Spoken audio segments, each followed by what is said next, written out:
How is everybody doing this afternoon? Today we are doing old time radio theater, and I have with me Aposematic and Callie. Say hi, girls. Hola. Hi, girls. Let's see who we're going to give wrenches to today, randomly in the chat, since I like to rotate these out to have fun. Hey, Nightbot's finally working. Yay, finally. All right, for those of you who don't know, old-time radio shows used to play in the 20s, 30s, and during World War II.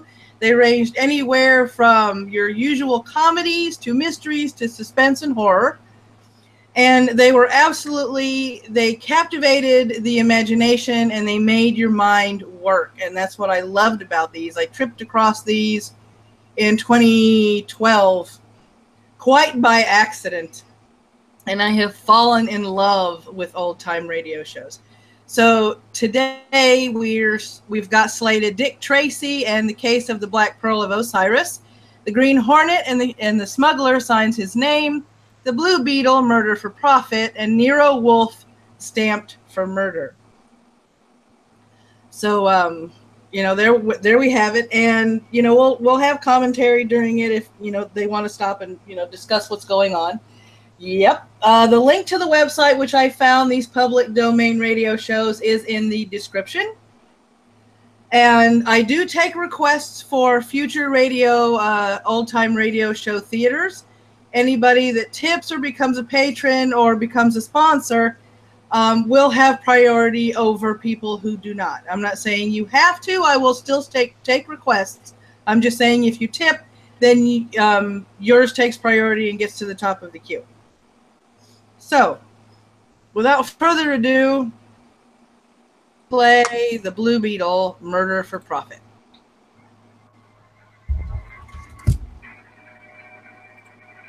If it decides to work. Gosh. The Blue Beetle.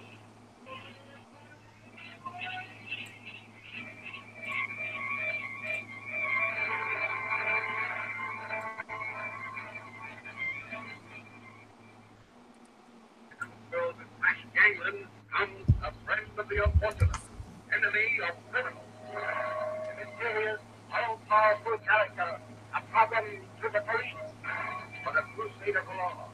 In reality, Dan Garrett, a rookie patrolman, loved by everyone but suspected by none of being the Blue Beetle. As the Blue Beetle, he hides behind the strange maps and suit of impenetrable blue shade armor, flexible as silk but smaller than steel.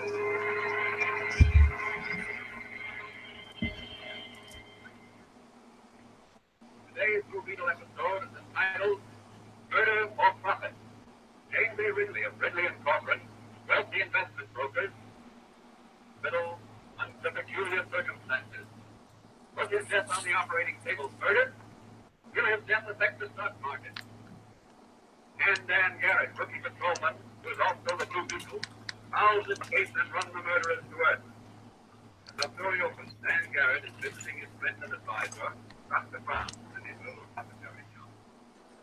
Penny, you say the authorities suspected him of guilt based on his name. Apparently. He sent Mannequin to me rushing over to the hospital with guard red beams to his face hurting cowboys. But what makes them suspicious? I don't know. Unless it was because they knew his death would affect the stock market. Give groups in a row a chance to speed up. Make a lot of money. How? Well, Ridley was an international figure in investment circles. He controlled several large corporations. Yes, exactly.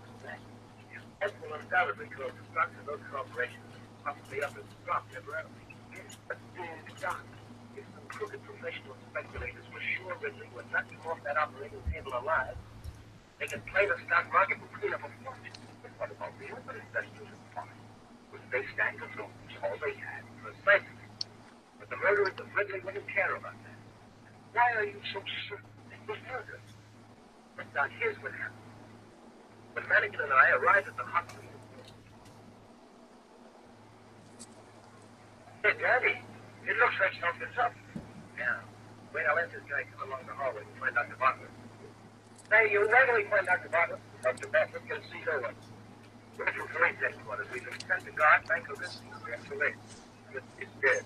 Yes, it's dead. It died on the operating table just a minute ago. Hannigan, you phone headquarters while I take a look around. Okay, Dan, I'll be in or somewhere near the operating room. I've got to find Dr. Boston. Oh, just a moment.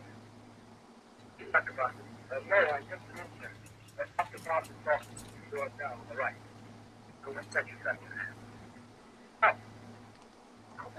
It's a very sharp knife for making him see. What are you doing with it? Well, I'm not permitted to see. Come on, open up. I'm the law. But you'll have to see Dr. Boston. I'm seeing you right now with a bloody scalpel in your hand. Here in this room, I want to talk. In you go. Now tell me what happened in the operating room. I assure you, forget the ethics. Ethics be hanged. Proper. You killed Banker Ridley. Oh, I tell you, I had nothing to do with it. And what are you doing with that scalpel? The lights went on. The lights went on. Were they off? Yes. Just after Dr. Boston made the incision in Mr. Ridley's throat, it was about to operate on the diseased gland. Doing a French bomb and still just inside the door. It blinded everybody and everything was confusion. The lights finally went off. Ridley was breathing his last. He turned at this second. Then he said, across the table from Dr. Boston, then you could have. But I didn't. What are you doing with that scalpel? I told you, I picked it up from the light point. Why? I noticed it was bloody. Or wouldn't it naturally be? Hasn't it just been used to make an incision? Not this. One Dr. Boston used to make the incision had already been put back into the sterilizer. But why should you pick up this scalpel? I thought there might be everybody would be wearing sterile rubber gloves. I didn't stop to realize. Your story is pretty thin. I'm going to take you down to headquarters and let some of our... I take it you suspect the intern of having killed the dangerous fusion caused by the unexpected development. No, I don't really. I think someone higher up. Person, surely not Dr. Martin. He's one of the most famous and respected surgeons in the country. Ridley's death meant profit in millions to someone or to some group. You know the length to which some of our most respected citizens will sometimes go to acquire quick. Now, money is all right when it does good. But money is evil when it causes evil. Well, there's the first edition of the evening papers. Yes, now it's started. Just as we suspected. Listen to that. Daddy, what are you going to do? Patrolman Dan Garrett is off duty, but the Blue Beetle never is. I'm going into action. Yes, Dr. Cat. What about that secret solution you make that dissolves steel? Like that's X4? Yes, that's it. I have some over here in this cabin. Here you are. Now here. Here is the plan. Very careful. Oh, thanks, Doc. I've got that in my magic ray and my flashlight. You know, Doc, if I can solve this case quickly, maybe I can save a lot of little investors from losing their life space. That's true, Dan. That's true. Well, Doc, the Blue Beetle has some nipping to do tonight. So long, Doc. I'll see when I've cleaned up this stock market racket.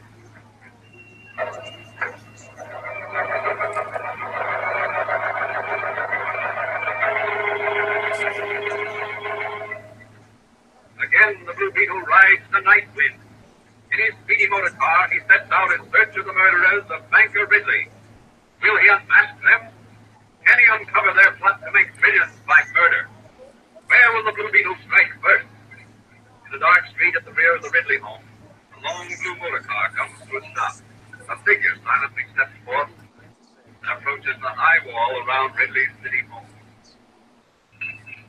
Now here's the rear of Ridley's house. I have to watch my step. It's a lovely neighborhood, well guarded. Here's a door. It's full. Locked. That's his eyes. Let me see now. Try one of these nasty keys. No, that one won't do. Try this one. That's the one. She's on this door will probably slip. So far, so good. But as close as has to be. Watch what finds us open for this section. Now to gain entrance to the house without a row of anyone.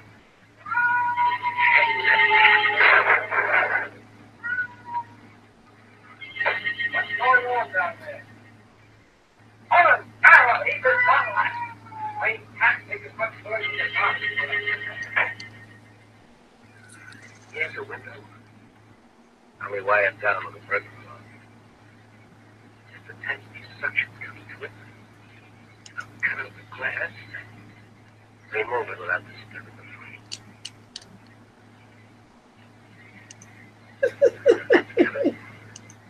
I'll just remove the whole pane of glass.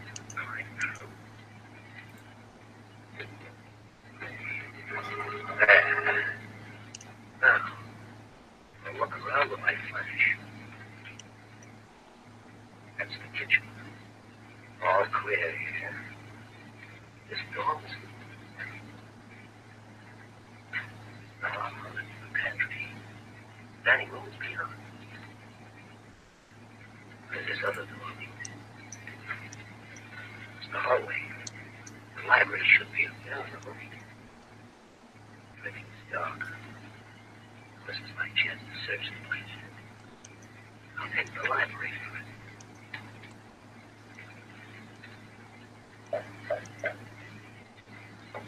The wall is hollow. Just the place for a wall's here. See if I can move this panel. Can I make it work? Someone's coming. I'll hide behind these curtains and I'll let go. What's in there? Come on, we'll shoot! Let's have a little light on the subject. I swear I heard someone coming there. I was right. The picture of the father's will say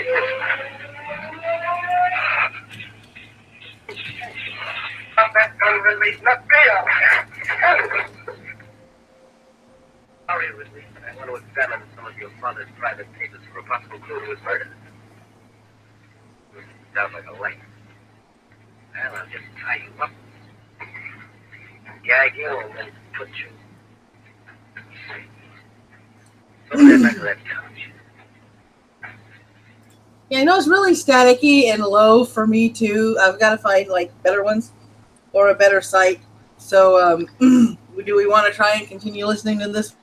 Yeah, he just tied him up and gagged him, man. We got to continue, man. Okay.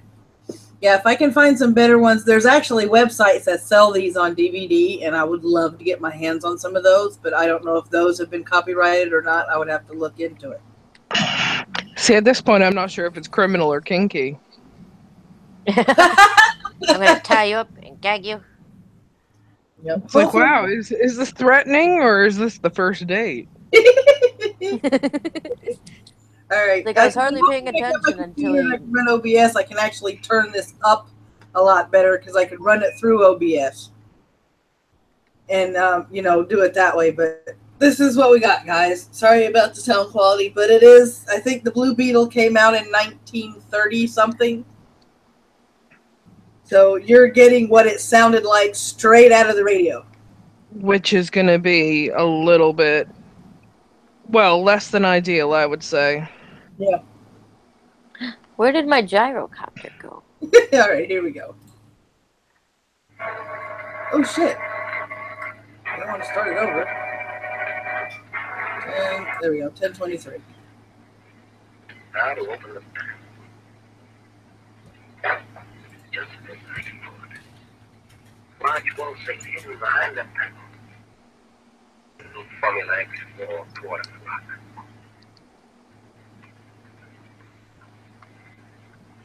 She's working all right. Eating right through that steel. That does it.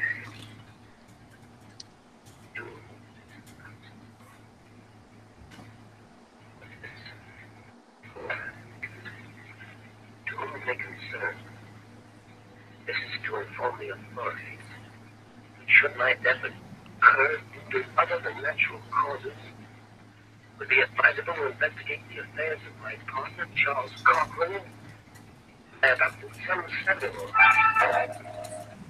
Finally, the Blue Beetle will certainly investigate better take these papers and jewels along with me. They'll be safer with me than here with your adopted son, Samuel.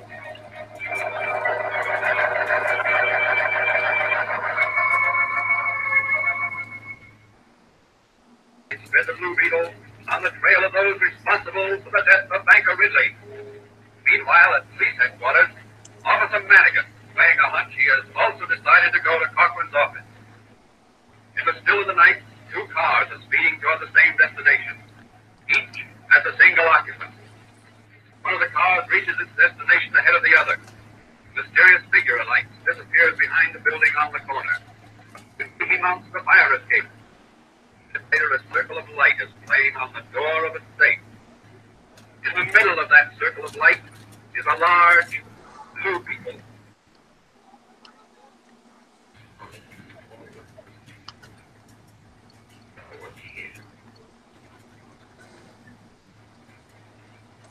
Sure is powerful stuff.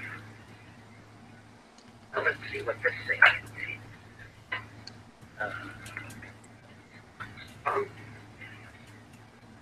To listen to something. So short for Samuel Ridley, Charles Cochrane, and Mr. John Smythe. If and when. I wonder who this Mr. Smythe. You'll never know, Mr. Blue Beetle. Oh, it's a letter. Isn't it late for you to be out alone? No, none of that. They've got you covered, and I shoot you if you make a move. You're going to the station house with me. Maybe you can explain to the DA what you're doing in this office at that safe there. I was looking for the lost cord. Cut out the wisecracks and slip these bracelets on. I'm sorry, Madigan. We both seem to be caught. That door in back of you is blocked. What?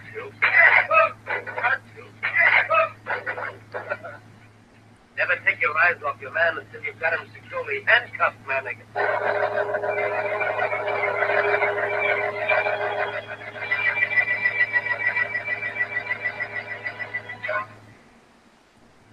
After taking the unconscious Madigan back to police headquarters and propping him up against the front door, the Blue Beetle sped on his way to the home of Charles Cochrane. Arriving at his destination, he enters the Cochrane home by means of the skeleton key.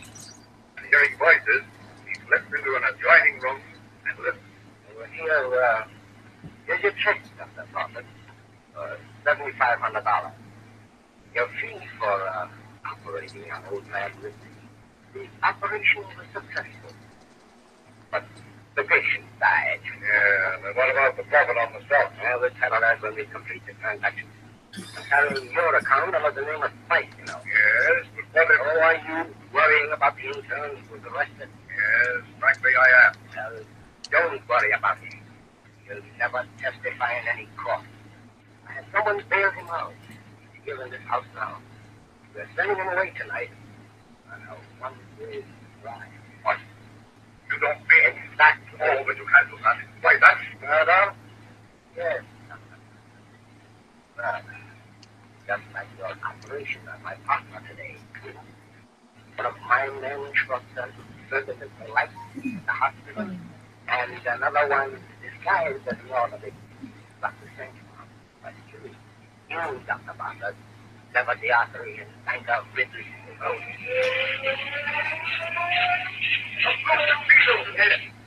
The Blue Beetle. He's going to hit the band of murderers. No nada, what the fuck? Sorry, guys, my husband just got here. Hold on. Happen to know that it is the Blue Beetle's power boast that it works alone. Grab him, man. And away, everyone. I'm going to pick up the Blue Beetle. That's what you'll think, Cochrane. Come here, Leo. A little ride through the air. Go to the door to the stairs. You know, go to the door. You're right,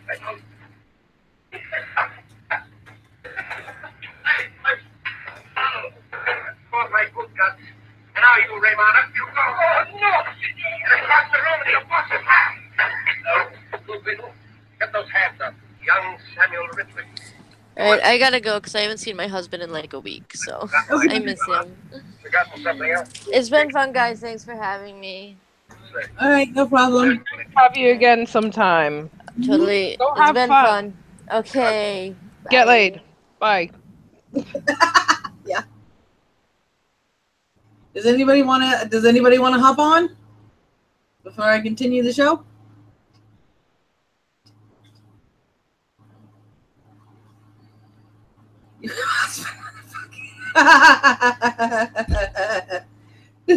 Well, some men have a little bit more of a masculine aura than others. Yeah. They can inspire you on the spot. Didn't you know that, Mr. Panda? Mr. Mad Panda. You mulatto Mr. Mad. bastard.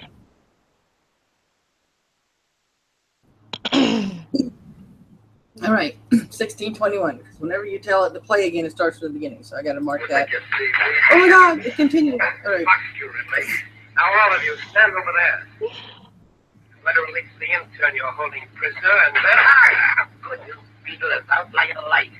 Now tie him up and throw some water on him over there. Right, boy, getting out of here. Oh no, you're not talking about that. I need the famous surgeon for one more little operation. No, don't worry, Dr. Bartlett. Hello. Hello. Hello. I was bored. Hey. I kind of figured. Okay. I gotta get off that. I gotta come here and mute that. Okay, that's better. It just seems like you're getting a kick out of the cheesy suspense music. It's so shit. Like, seriously, they would have been better just getting that guy who did the beaver from that show and going dun dun dun. At least it's just like, whoa, something's happening. Not just like sounding like you're on acid. That's just the way they did things. They had to be really like super over dramatic. Just because you couldn't see anything, so they really had to try and inspire your imagination, and they did it with whatever means they had necessary. That happened to be the Foley sound engineer. I'm glad books didn't come with sound effects. That's all I can say. There are some. There's one show called Tales of Suspense that whenever they like go to introduce the show, you hear, and now for another tale of suspense. It's like that really loud. Suspenseful suspense. Hello, everybody. How you guys doing? It's Teddy. He's come to rape us. Hey, Teddy. I've missed your rapiness. He won't rape you as long as you say yes. It puts him off.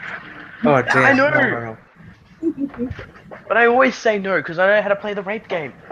All right, let's go ahead and get this so we can go to the next one. Let's see here. Okay. Oh, crap. I hate it when it does. Dun, dun, dun, dun, dun.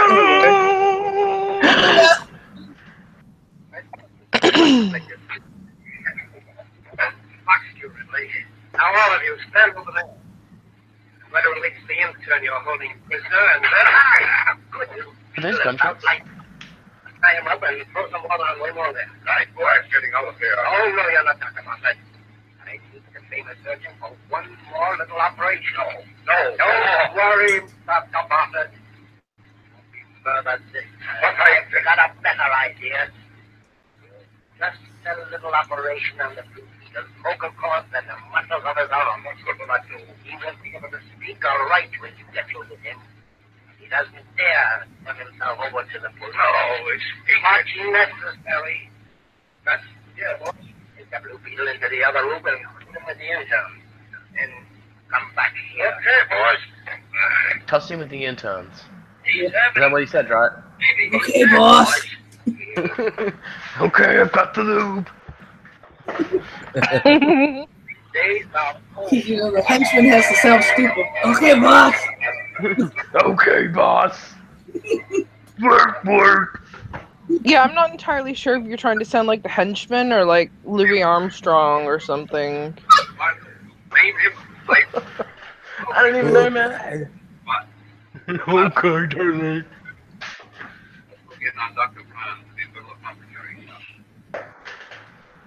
What's in here, sir? I like how they call it an apothecary shop. Now I was looking on Dr. So-and-so in the apothecary shop. In the apothecary shop? Yeah. The apothecary? The apothecary. We shall go to the apothecary and pick up a poultice. Yeah. God, this is starting to sound like it should be in Harry Potter. Right? Did you put that voice on any more, Hermione? Maybe a little, but don't expect it often. It's not really my strongest suit. Oh, she just saves the strongest suit for when she goes to the UN, right? Oh, I save the strongest suit for when I'm going to battle. With my keyboard. Oh. I just closed this door. Now, down the light.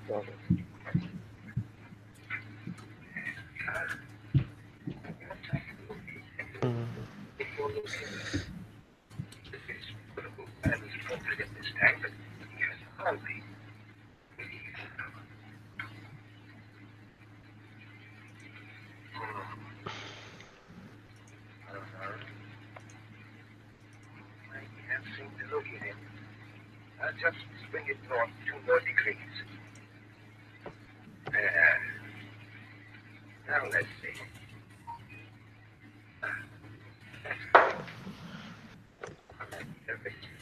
Oh.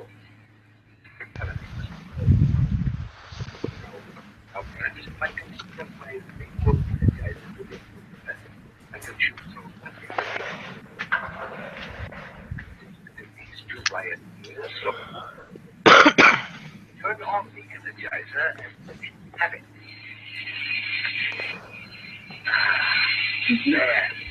There it goes, Danny.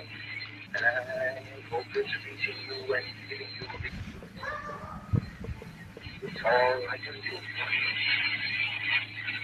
That's supposed to be a drill in the background? I think so. I don't know. That or more suspense music. So they're giving lobotomies now. Okay. I'm keeping up with this. Are the out by Dr. Franz reaching the Blue Beetle?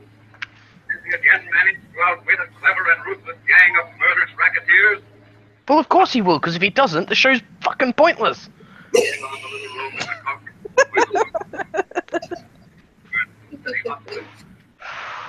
Will this be the time the Blue Beetle dies? Tune in next week.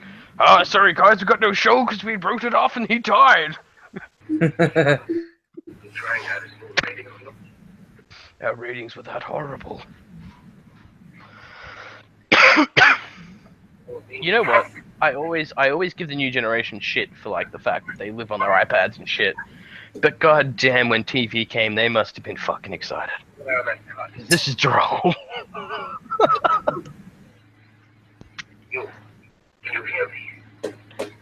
Stop being mean to the old people. They didn't have any better. I'm not allowed to be mean to the old people. They're mean to me.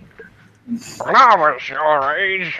Well, at least understand why they had so many bloody children if this was their only form of entertainment. What? You know, and the lack of central heat. For a second, I thought about the children Honey, would you like to sit down and listen to the Blue Beetle? Actually, I'd really just rather fuck you until my legs go numb. Actually, I'd rather breed. Because, you know. Maybe if we add a couple more mouths to the system, they'll put some more money into the entertainment industry and develop something better. And that was the birth of television. It's like we're 3 children away from owning a legit sweatshop here. Come on. Lay down and think of Britain.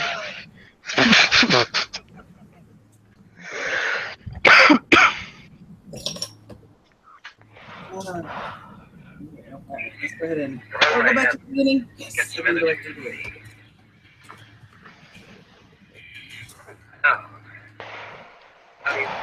Oh, look who's in here. What was that, Teddy? Nothing. Nothing. I just see ogre. You see ogres? Strikers love, strikers laugh, man. Here it is. You hold it like this. This way, that's right. You hold it just like this. That's right. Just spin on a little Johnny. Shh, I cannot hear the elderly entertainment. Shush. Or maybe you need to get Imagine the being ears like, checked. it's kind of like being in, the cinema, and you're just turning around and telling everyone to shush. But can you imagine doing that around the radio? It's no use. Hold down that gun. I'll blast you all with my magic ray. You better drop the gun, boys. All right, Blue Beetle. You're up to this point. How are you going to turn us over to the police? Get your... Pick up that gun and keep these men covered until I tie them up.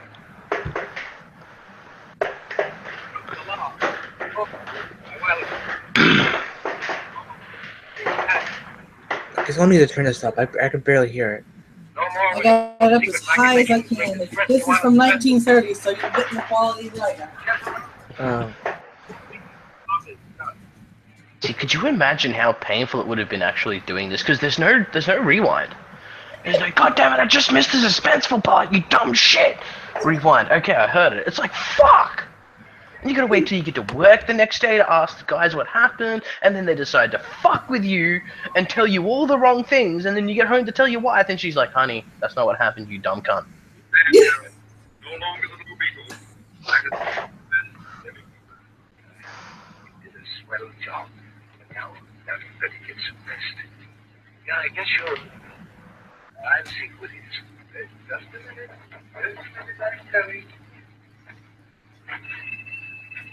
Patrolman Garrett here? Yes, sir. That's it. Everyone's called back to duty. Why? What's happened? Firing away the quarrel, they threatened to blow up the city. Trying to blow up the city. Ah! Yeah. The cute, scary music.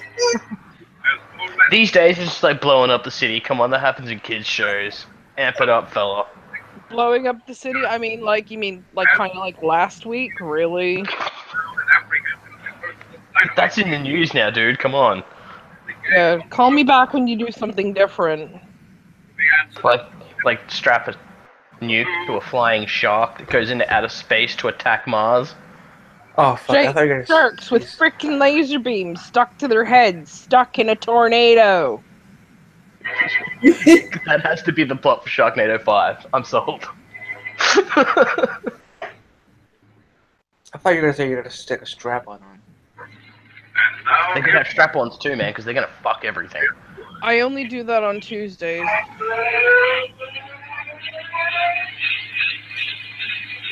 Oh dear. The moral of this story is that the confidence of our friends often gives us new strength and new courage. And also Strength that and our courage. for others often help. In other words, confidence and friendship among mankind is vital. And if everyone is sincere in everyday life, elate others or be aided by others, just as Dr. Braun sent new vigor and vitality to me, in order that I might rise and fight.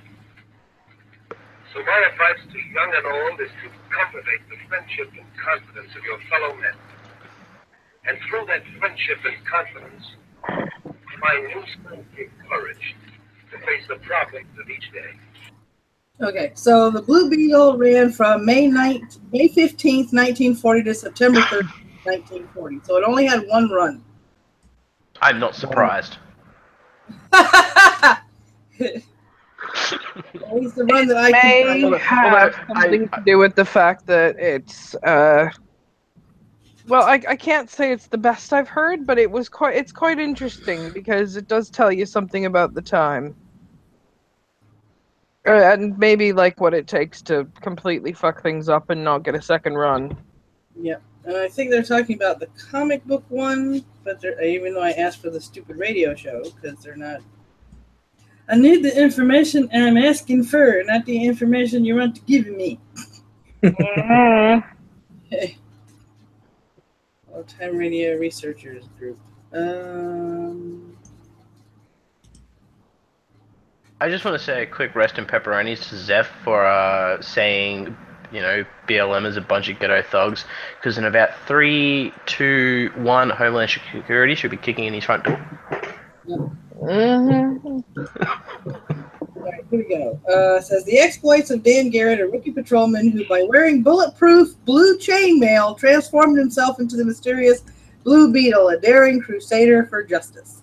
The Blue Beetle was created by Charles Nicholas. The character made his first appearance in August of 1939 in the comic book Mystery Men #1, published by Fox Features Syndicate. The Blue Beetle serial aired from May 15th, 1940 to September 1940 as a CBS 30 Minutes syndicated series. Actor Frank Lovejoy provided the voice of Blue Beetle for the first 13 episodes. Later episodes were uncredited. Right. Well, I'm going to call out trading standards on this one because I'm pretty sure that beetles have 6 legs. I'm gonna call bullshit on chainmail being bulletproof. I know, right? Yeah, if someone can correct me there and prove me wrong, I'm happy for that, but... I think it depends on what it's made from, I suppose. 38 caliber round, which was the weapon of choice. Ooh, hey Ronan. Oh, Zeph's having a great time. He's I'm getting pretty tased sure- and raped. I am pretty sure that if you were wearing chainmail, you would survive being shot with a pellet gun. No, because As long it as the passed pellets straight weren't through too the small. chains. And the chainmail links weren't too big. People don't use chainmail anymore, do they? Technically, probably, yes, they use them in the butchers and abattoir workers use them. Yeah, it's to stop them getting their hands cut off when they've got to work with a lot of the big blades on the machines. Other than that, people use it for like live action roleplay, historical reenactment. Just basically fun things, and it's normally people that have enough money to waste on, well, not waste so much as invest on expensive things, because there's so much work that goes into making chainmail. It is really a challenge. I mean, Madwoman makes chainmail things herself, which you can see on her her website, I believe. So, like, she does the jewelry. Yep. Yeah, she does some really nice jewelry, but like I say, there's a lot more stuff where you can make entire garments, and that stuff is very time consuming, and well, all I can say is Madwoman's probably got much stronger hands than I have. Maybe you could show me those strong hands. No. What, in the form of a fist pushing into your face? Right? She would do that. That sounds like fun. Hey, look, all right. Not to worry about anything. You know, you want to run into strong hands and everything. Battle and brew this evening. It's like, I'm sure she'll make you a sandwich. It might be a knuckle sandwich, but it's still a sandwich. Right. All right. The next one on the list is Dick Tracy's The Black Pearl of Osirus. Dick Tracy was an American detective radio drama based on the popularity of the newspaper comic strip.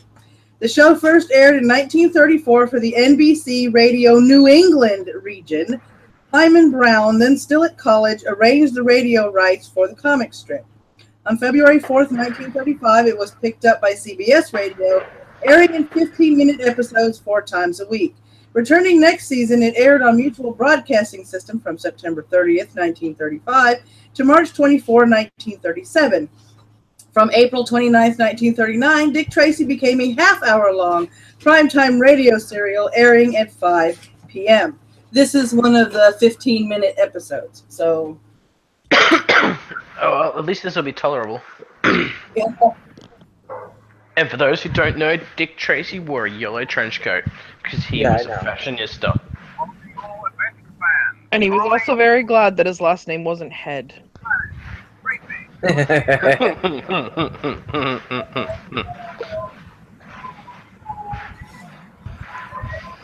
Is this the point where I get really shameful and go, when I was in Scouts all those years ago, we actually had a Scout leader called Richard Head.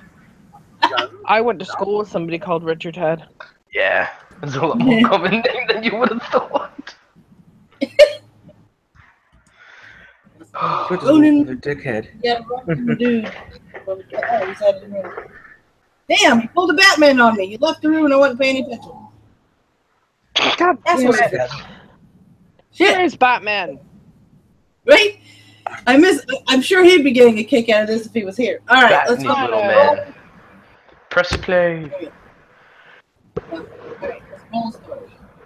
Do it now! Do it now. Calm down, Teddy. You're giving her performance anxiety. Calling all adventure fans. Calling all Dick Tracy fans. Stand by. Dick Tracy is on the air. Well, we better tune out, because I don't think any of us are fans. Speak for yourself, bitch. Quaker Pop Sweet. I will. Delicious, nourishing cereals that are shot from guns. Now bring you another thrilling Dick Tracy detective adventure.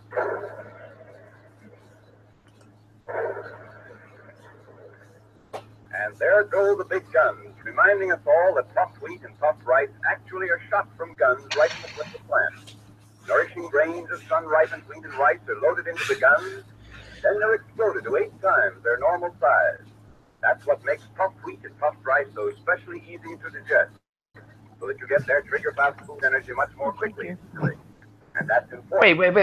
Are they selling some rice product that is fired No, out of a gun? cereal that they say gets puffed when you shoot it out of a gun. My God, I want this.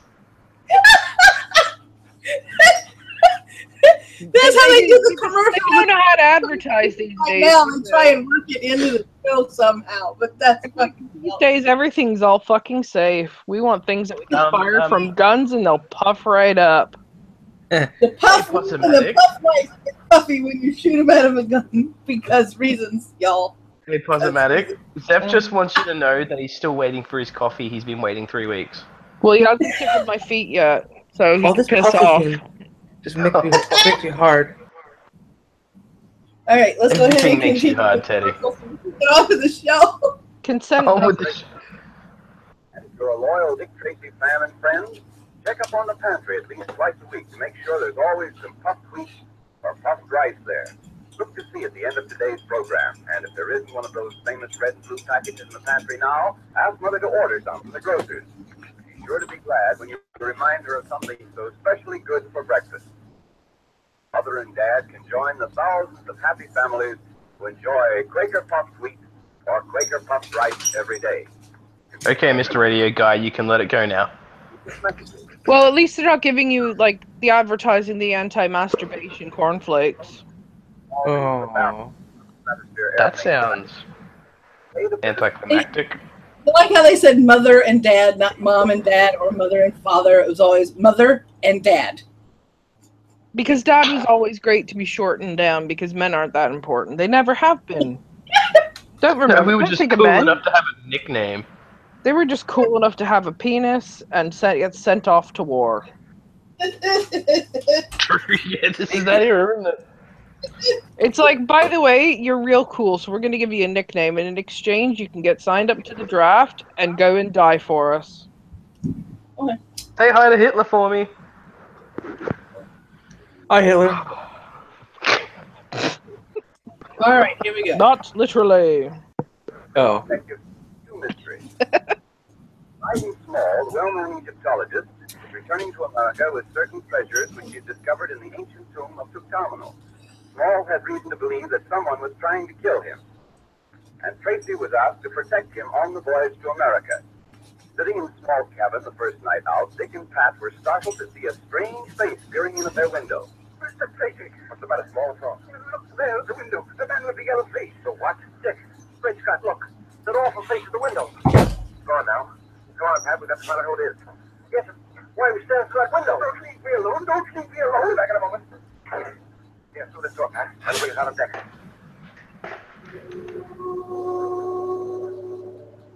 I don't see anyone. Neither do I. We're kind of wasting our time if we try to find out who it was now. Got too much of a head start, and it's too dark to recognize anyone. Come on, we might as well get back to the cabin. There are a few questions I want to ask Dryden Small. There's something about that tomb digger rubber that I don't like. Way to protect him, not to make a friend of him, Pat. What I want to know is why he's so secretive. He hasn't told us the whole story by any means, Pat. What's your theory, Dick? What do you think he's trying to conceal? Well, I'm not sure. I think perhaps he stole something from Tutankhamun's tomb, something which might be considered very sacred. Those who consider it so are trying to get it back. That's only a wild guess. Well, it doesn't sound so wild to me. Well, Mr. Paul, we couldn't find a trace of your friend with the yellow face. Mr. Tracy, I must say I'm surprised. You promised me protection and then you run off and leave me alone. Why, I might have been murdered. Oh, that's it. I feel. I wouldn't speak this so lightly. You may not realize it, Mr. Tracy, but I'm very serious. Yes, I don't lose any of my obligations lightly, Mr. Small. I tell you, the people who are after me are very clever. Not only that, but they have at their command all the forces of evil and black magic. Oh, so it's black magic now, yes. They're very evil and clever, and all the forces of black magic. I know it. I feel it. I never escape from it. Never. Whoa. This guy sounds like Teddy trying to do a British accent. Oh, I thought it sounded Indian. Yeah, it does. That's why it sounds like you trying to do a British accent. The money is sort of the whole. And what else are you bringing back with you? Nothing but those things I told you about. Are you sure of that? You don't believe me, do you? To put it bluntly and briefly, no. You think I'm holding back something from you, eh? Well, I'm not. You think I'm holding something back from you? I told you everything. Everything. See? Why they you can more than you do. But I know they're after me, and you've got to help me. I'm not so sure of that. Not so sure that I'm not going to rid myself completely of all responsibility in this case. What do you mean? I'll take the trouble to explain for the last time. You can ask his protection. You've got to tell that detective just what you're afraid of, and he's got to protect you against. Shush. Now, Mr. Small, Even your dog is appalled. you'll make it for me. Because in this case, No, he wants to play. He wants to play. I've told you everything. Does he want to play with Dick Tracy? Not just Dick. The way you spoke to him, you've seen him before. The man with the yellow face, you said. You know him, Paul? You've seen him before? Yes, I have. You were right all the time, Dick. He was holding something back. Where did you see him before? Several times. Cairo. Once in You were a right Dick all the time. I'm not sure I know how to explain it. As opposed to a left Dick. Oh, him every time I... Well, I don't think he was a member of Antifa. Could have been a Nazi.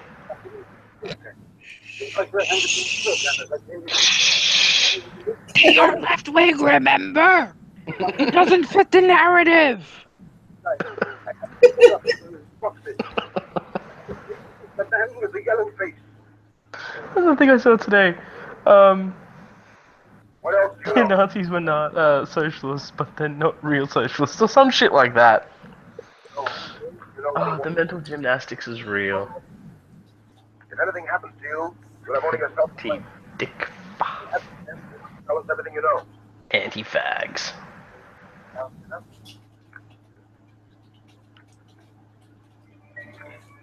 I could never join I could never join their club because I failed to jump to conclusions in a single bound. Wait, Paul. I don't jump at all. Fuck that shit. I'm fat.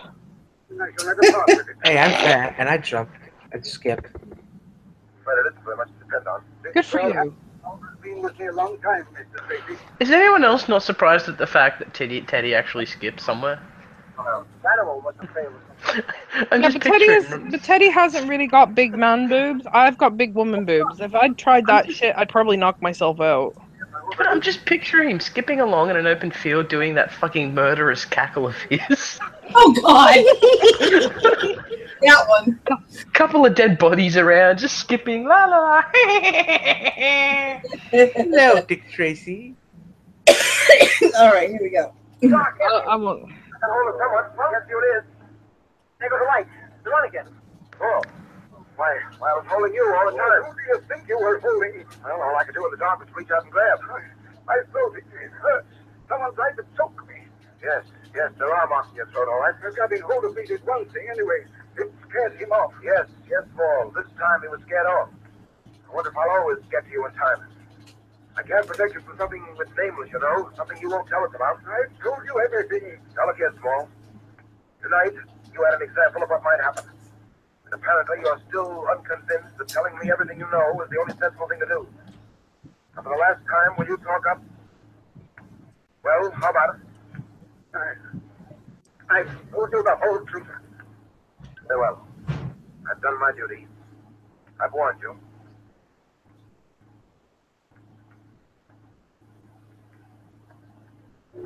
And that long dramatic pause there. Hi. Build up. Build up. Where you been? Walking about the deck? Yeah. Isn't it a beautiful night? Yes, I suppose it is. Hey, minute. Oh, that's a riverboat. About on deck. Miss Foster, her name is. Oh boy, what a girl. Just swell platinum hair and. Say, what's the matter with you? Huh? Oh, nothing. Get something on your mind. Yes, Pat. I'm gonna say what's the matter. That might be a long list. What should I say, our small friend? You're there. Reading a bed, I think. Huh? I'm more than ever convinced that he's keeping something for us. Hey, Dick, maybe the guy's on the level. Maybe we're just imagining things.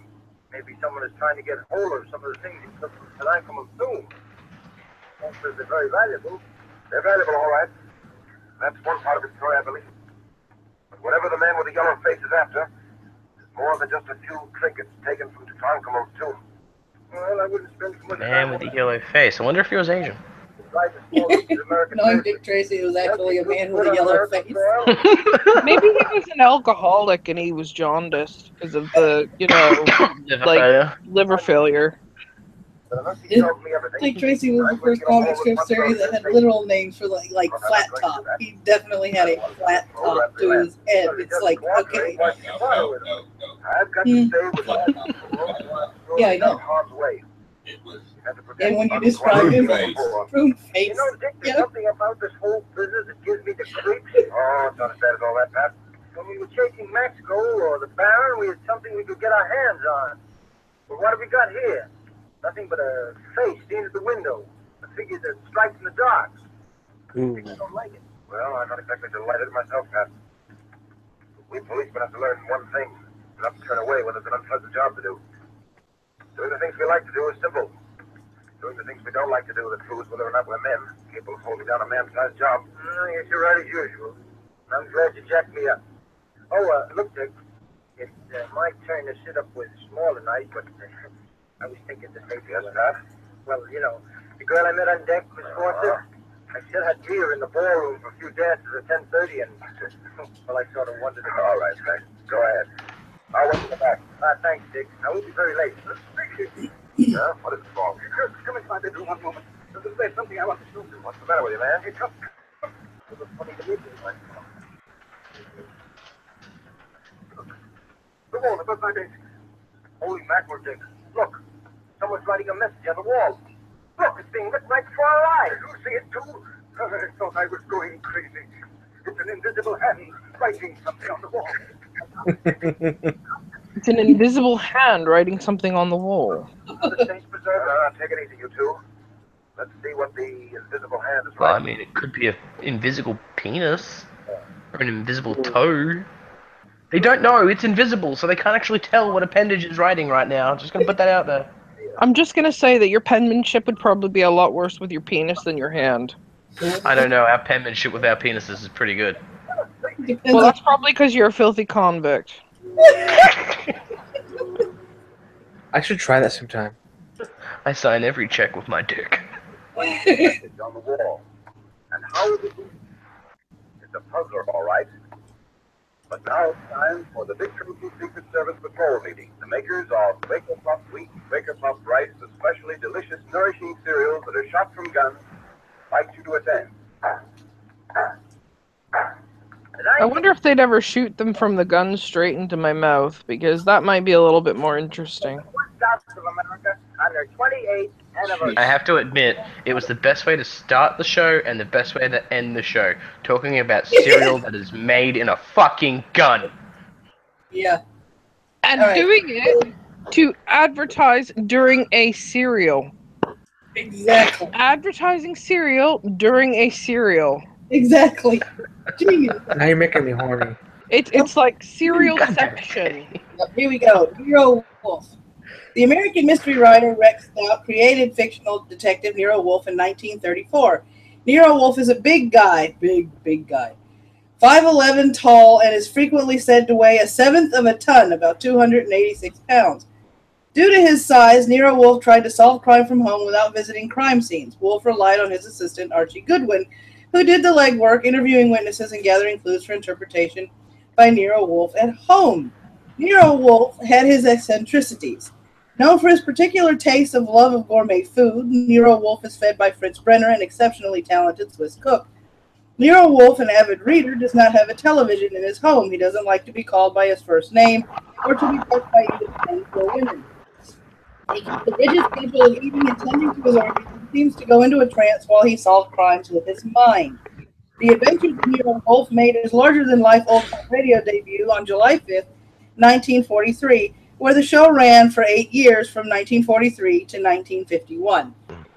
And here is the case of Stamped for Murder. For Nero Wolfe.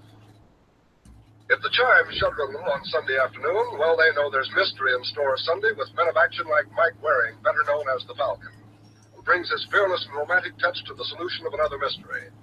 After the Falcon, it's high adventure. Fearless and romantic touch. Rabbi Charlie Wilde concludes with a few casual homicides. Just a few casual, you know. Just catch a few homicides on the weekend, man. It's all good.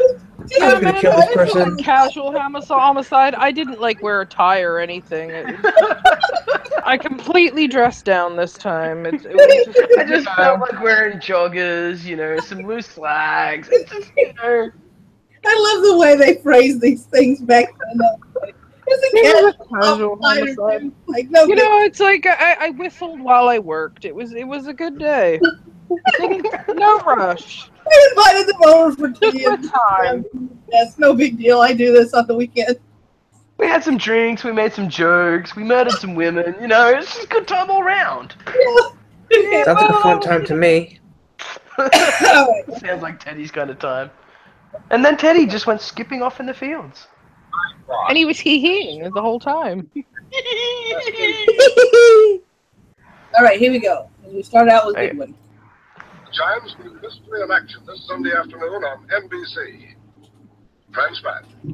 My boss is the smartest and the stubbornest, the fattest and the laziest, the cleverest and the craziest, the most extravagant detective in the world, Nero Wolfe.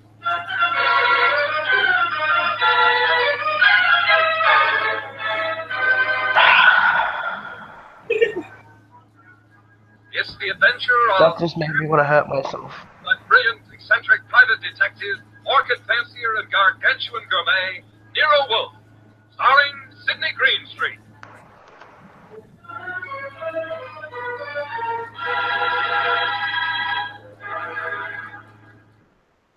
Instructions for this morning, Archie. Your notebook, please. First, Mr. Salinsbeck. Inform him that the Long Island peafowl he sent were most unsatisfactory. Peafowl's breast flesh is not tender unless it is well protected from all alarms, especially from the air, to prevent nervousness. Long Island is full of airplanes. I shall want a dozen chickens that we raised on bluebirds and a fresh killed lamb for tomorrow. Mr. Wolfe, please, Mr. Goodwin, be quiet, and then dinner on the following day becomes a problem. Mr. Wolfe, dinner any day is going to be a problem if we don't pay Sausenbach's bill. Then pay it. With what? The bank account's empty. Ridiculous. There were $4,000 yesterday. But you bought that shipment of orchid bulbs from Weinhold Gluckner.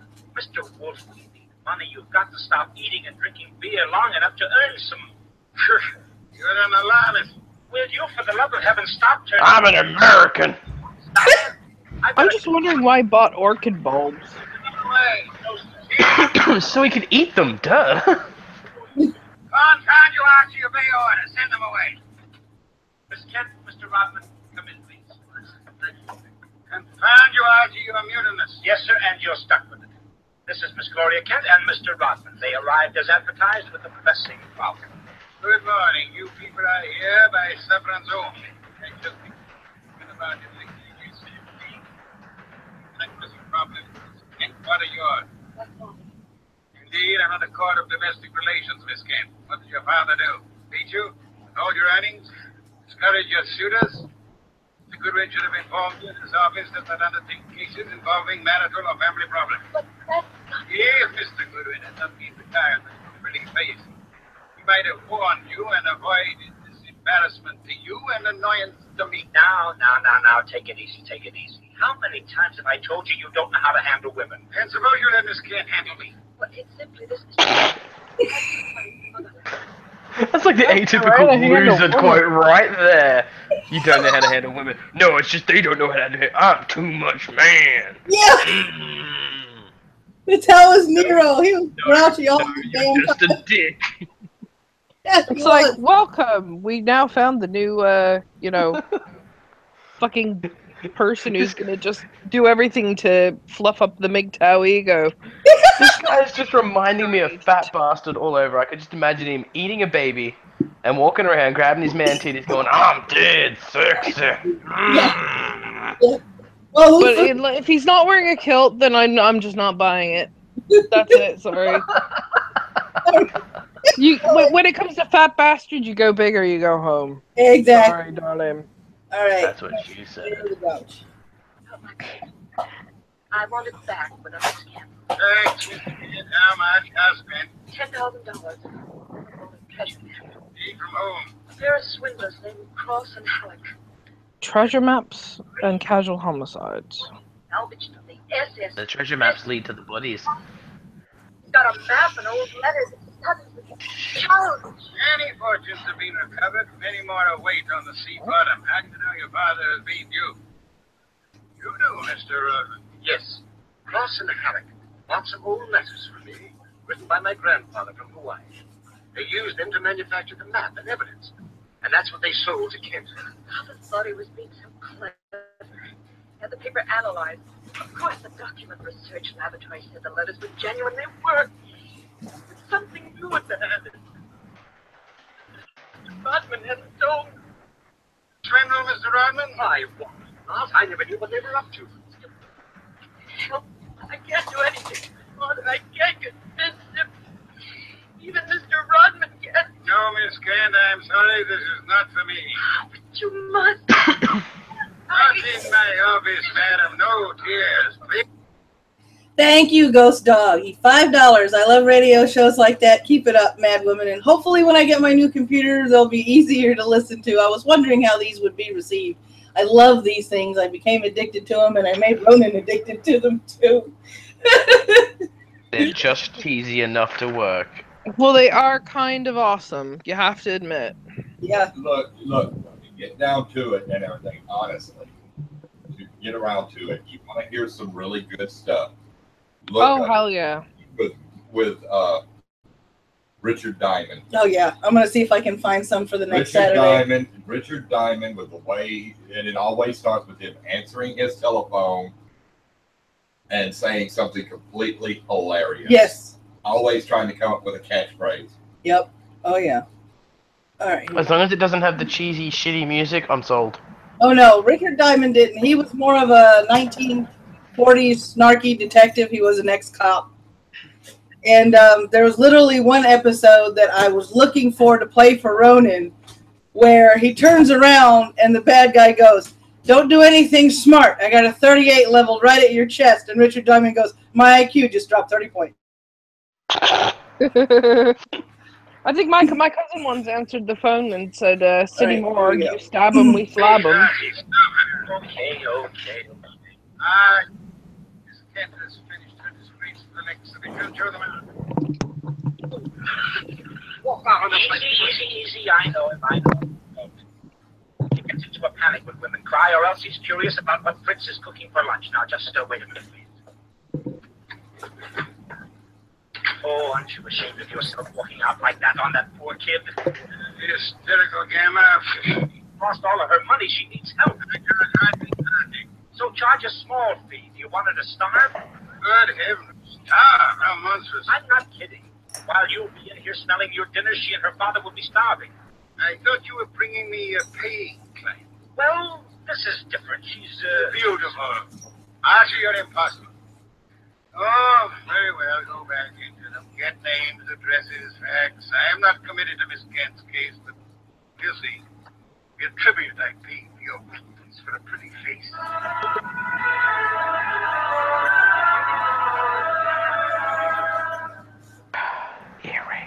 Gloria Kent were gone, however.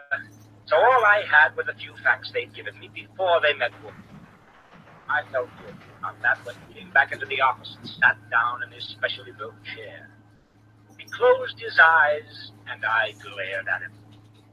Well, how much of you is awake? Mr. Wolfe. Well, they disappeared. Did you tell me you were going to help this girl just to get her out of the office, or did you mean it? You're gadfly. No, sir. No, sir. You made a promise and you're stuck with it. What did you get from Rodman? Name, address, occupation. He's the librarian, that's all. Very careless, Archie. You missed a significant point. Such as, How did Rodman discover the letters he sold were being ordered by forgery and used for swindle? How did he locate the Duke, Mr. King? I guess you're right. I'll ask him next time. But what about now? Are you going to get Gloria's money back? I assume you call Miss Kent Gloria solely in order to annoy me. It does. Stop it. Get Cross and Halleck. On my way. You'll find them at the Hotel Bogart.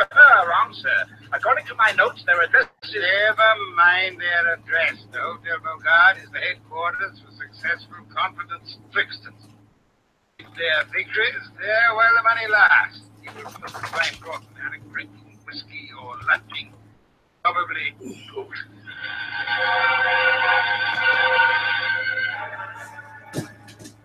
I located Cross and Halleck in the hotel's bar and lured them back to our place on 35th Street. Wolfe was sitting behind his desk with his hands crossed on his impressive middle, at peace with his lunch and the world when I ushered them in. He sat bolt upright and scorched me with a look. Good afternoon, Mr. Wolfe. The tall one's name is Cross, the short one is Halleck. They want to help me invest my money. Gentlemen, Mr. Nero Wolfe. What? Nero Wolfe? What is this? Found you, Archie. How drunk are they? Not too drunk. Wait up.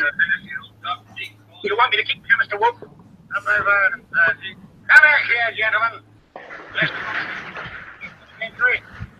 Is he actually mumbling as much as I think he is? Yes.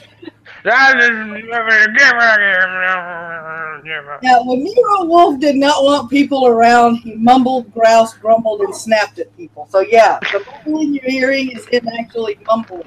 But he did not want anybody in his apartment that day at all. I can't blame him for that. People suck. Yep. Let me get the link and DM him on Twitter. Oh God, what are you doing? Are you doing what I think you're doing? I'm doing it. I'm linking the bat. He's bringing in the bat. Oh God. Oh, Batman, yes. Oh, yes, please. Oh, yes. Teddy's erection just increased by 10-fold. Right? Damn. God damn, Teddy. God damn it. As you can see, I'm saving the best for last. I'm saving the Green Hornet for last. Oh, yeah. I'm not waking up for this asshole. To be honest, I've not minded Nero Wolfe. It's sort of been the best so far. Mm-hmm. Dick Tracy was good, but that was because of the cereal ad. Yeah. Yeah. I really want to have my cereal during a cereal that's being shot with a gun. I want to find out where this cereal is and to really find out if it's still made, because, you know, God damn. It is, if I'm not mistaken. Oh. Yeah, it might still be. Like Sugar Puffs, it's just like under a different name or something, probably. Yeah. If it's puffed wheat. Okay, That's probably no longer fired out of a gun. Good afternoon, my friends in the Australian person. That's a priority. Batman! Hey. Teddy! Teddy, you've had a promotion. You're now a friend. Okay. For those of you that are new to the live chat, we are listening to old-time radio shows. I figured this was a really cool idea for a chill stream. I'm glad it's being, accepted with a positive light. For those that tip, become patrons, or support me any other way through my website, your request will be put on the top of the list as a priority, but I will take all requests. Ah, good, because Ghost Dog's asking if you're going to play any of the Shadow. I am going to put that down as a priority, and we may listen to the Shadow along with Boston Blackie next week. Boston Blackie. Really? Yeah. That's great. Is that racist? I hope it's racist. I hope it is. I hope it is. Yes, master. They actually have Abbott and Costello on the website. Ooh, I always wanted to see that. Well, the radio show. You always want to see the radio show, have you? So, yeah, if any of you guys want to find any old-time radio show website, like DM me either on Twitter or on my Discord. I'll take a look at them. I don't care if I have to download the links because I had to download these. to them. Like I said, if you, know tip what, me Maddie, or I may have to find you one we had here when I was growing up called How Green Is My Cactus. It's all comedy, but fuck, it was brilliant. Maddie, Teddy always wanted to see the Abbott and Costello radio show. Oh, well, I don't know if any of those are public domain. No, he always wanted to see it. See it, hear it, whatever. Yeah, we may have to do that on Rabbit one day. Don't worry, Batman. I know where you were going with that. Yeah, you just don't want to follow us.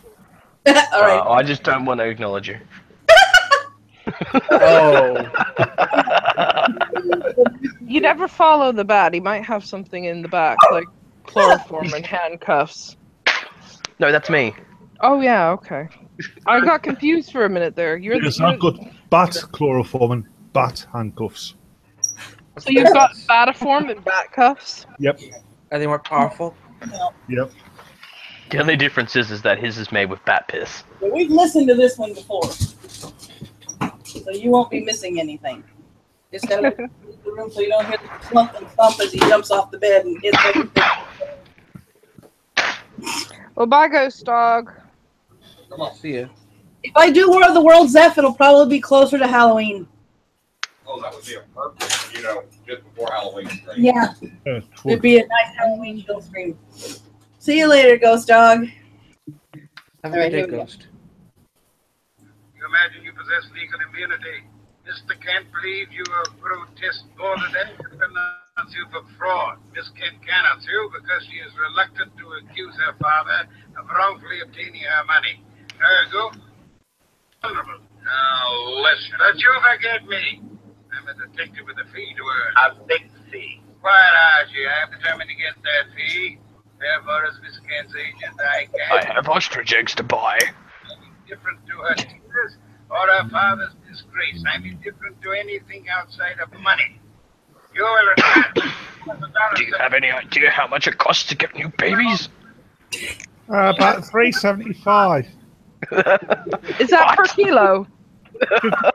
50 cents if they're not white. This one's burnt. Take it back. No, it's just black. Oh, that's all right then. Everybody likes a bit of white meat. All right, here we go.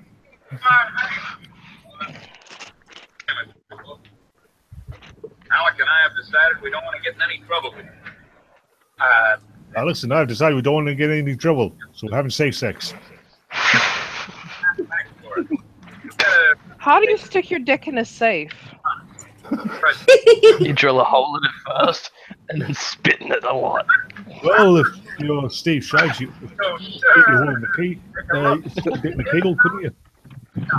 Just a bit. If you Steve Shives, you just put it back in the jar, put it back in the safe, and then lock it, and then pull it out next time your wife thinks it's acceptable. This is true.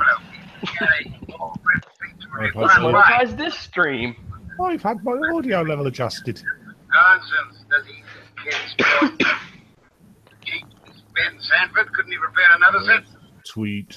You're right. Out. In any event, it's no concern of mine, thank heaven. Why not? I'm not committed to Miss Kent in any way. As a favor to you, I undertook to return the money. I have done that. You may take it back to her and obtain the forged papers in return. But silence, Mr. Goodwin, go to your redhead charmer. Leave me. Right, you ever notice a difference between With my new world access. this is different radio dramas and like TV or movie dramas? Nobody spoke out of turn. Yeah. One guy said his piece and somebody else said the piece. Whereas in like TV or movies, yeah, you might get people talking over each other. Well, people can see what's going on then, so it's not such a big deal. Oh yeah, that's the reason. Oh. I mean, come on. We'll take the mickey out of these radio dramas, but you have to make allowances for the media. Well, to be honest, they're kind of fantastic because they are a really good reflection. You know. Yeah. It's like a talking book, really, isn't it? Yep. But with shitty music. As I went up the street, What, you mean got Australian bands playing it? burst out like a skyrocket. What's wrong? Nothing at all. Well, how about you, your father? Come inside. In a back room. Somebody threw the living room. What else came through this living room? A hurricane? No, Mr. Goodwin. Something else. Yeah, it was Teddy on a raping spree. It was Teddy skipping through his field. Yes. Sorry, Teddy. I'm happy. You're not sorry. No, but he likes to hear you sing every once in a while. Stop it. All I'm good for now is revenge, that's all. Stop it. Stop it and look at me. I don't know. What do you want? Just now. No. When did you go after you left the office? The laboratory. What lab? Documents of search. The place that checked the map. How long were you Oh, there? it used to be a good one as a kid. It was the, especially during Halloween, was the ghost stories they used to have on BBC Radio 2. I think it was Radio 2. All right, now listen. I want you to go to Mr. Wolfe's house right now. Have you got Cat there? It used to get people like Peter Cushing and Christopher Lee to read them out. You're on the way now. Get. I have no idea who either of those people are, Batman. I called Wolfe. Because you're only 10 years old. And you live in Australia. Drive to the homicide squad. I know who Christopher Lee is, and I'm not that old yet. I know, but you don't live in Australia. This is true, my IQ has not been sapped by killer spiders. Yeah. I mean, like, Australia's, you've only got like 3 celebrities, haven't they? Kylie Minogue, Jason Donovan, and Skippy. It's really too bad he died because he was actually pretty good. You find a man? I forgot about Nicole Kidman. The best Joker ever. Who? Or Hold on, the best Joker ever. Oh, you mean not Jack Nicholson was American. So was Mark Hamill.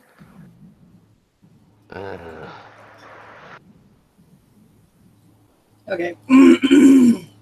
Oh, there you are. I have to pull this thing all the way up and then back. Okay. Oh, I can't wait till I have OBS. This will be a whole lot easier. All right, here we go. Alex, you're willing to pay back the money and White Kid for the murder? Maybe it's not phony. I'd better see the girl now. Oh, you fancy her for the murder? Well, I'll know after I ask a few questions. Tonight. She's had a shock, Mr. Kramer. She needs rest. Look, Wolf, I want her. Why bother with her when there's so much to be done?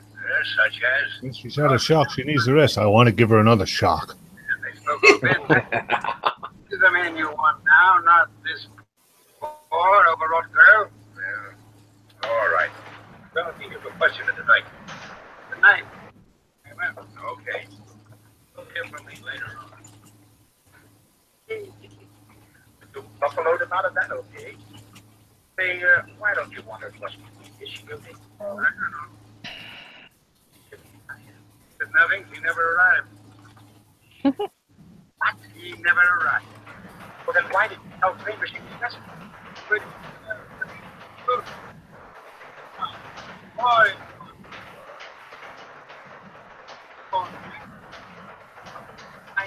When you find the map, you said so. I said to the verse, which is an altogether different statement. Gee, I want a photograph. You should do these video shows on Sundays. Oh. I said I think Madwoman should do these radio shows on Sundays. yeah. No, Sunday. Yeah, Madwoman said in the chat she might do them on Sundays. Oh, cool. Well, there is a fair few people that would have been interested in joining, but they do things on Saturdays. Plus, there's a couple of other streams I saw that have been advertised as well at the same time right now. Yeah. And let's face it, Callie's currently getting laid. So, you know. I didn't know she was an egg. Well, you do now. Yeah, intended it to do is like these little chill streams with 3 people max. So, because any more people, and then it'd be a little kind of rough to try and get everybody to quiet down so I can continue playing what I was, what I'm trying to do. Because, let's face it, any more than actually 4 people in the live stream, and you start getting a little chaotic. Mm-hmm. Yeah. So. Give her to me quieter.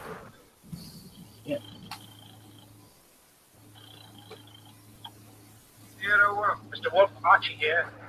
Man, are you lost? No, sir. No, sir, but I found the photographs. No, Mr. Wolfe, I don't think you'll ever see any photographs of the Kent map. I don't think any were taken. But guess who runs the document research laboratory? No. Don't. Probably no. And he's sitting right here looking at me. Bring him home again. Oh, but it's 4 in the afternoon. This is the sacred hour when you pray over your... Stand good during the ceremony.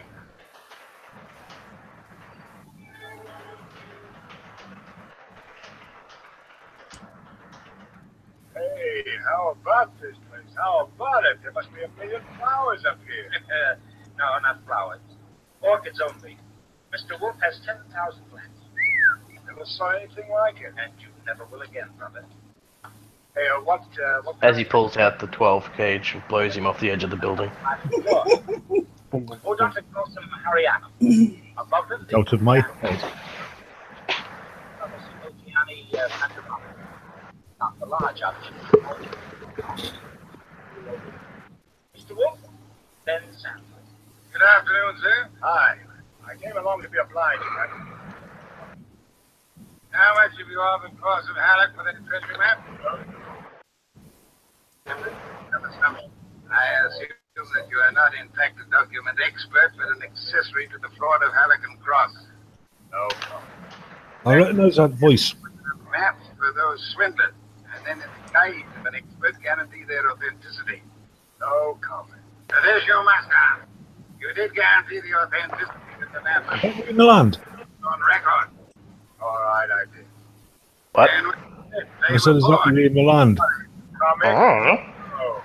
Guarantee the value of the Kent map? You're the only one old enough to know that. No, not. Murder? What is this? But you're the only one dumb enough not to.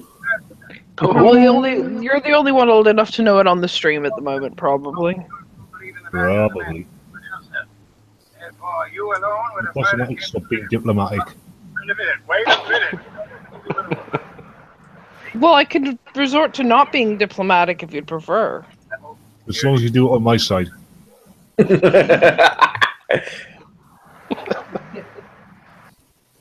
You say you're not a leftist. I forged the map and evidence on them. I guarantee them to Kent, the swindle. The letters are without value? Sure, they're old. We've gossip and stuff. See, here we have the problem again, Archie. The swindle. They're known to be worth. He alone believes the fantasy of the treasure. There isn't any treasure, never was. Yet Cross and Halleck were funded to swindle money so eagerly. It's obvious they want those worthless documents back badly.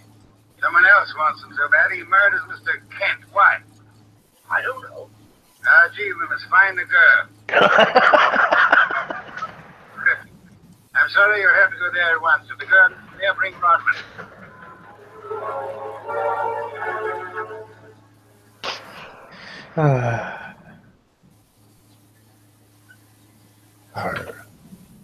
Yes?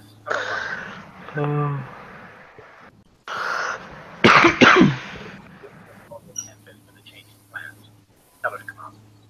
Lord, she's not here. Why should she? Haven't you heard? Heard what?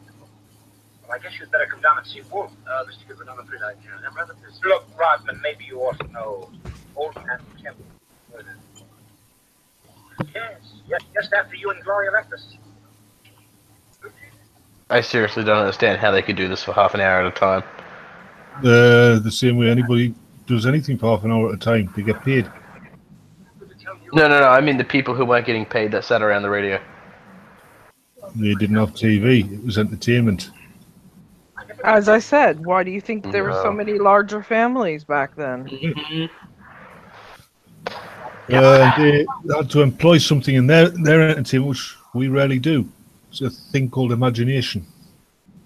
Yeah. It was like my mom was often fond of saying, if one of my friends had about 4 or more siblings, the next thing out of my mother's mouth would be, didn't those people have a television? You really are a young guy, aren't you, Panda? Hey! Dude, I'm fucking 30. You really are a young Damn. You're probably the baby in the room then. Teddy's younger than me. Oh shit! And even I can imagine this. This is pretty interesting. Nah. He would not do it for me. Yeah, Panda's showing yourself. You're showing yourself up to be like a sodding millennial. Shooting millennium. Fuck off. What the? What? Footsteps. Clip, clop, clop. Rotary phone. Yep. Gotta remember those things. Oh my gosh. Is it a rotary phone or a purring robotic cat? It's a rotary phone.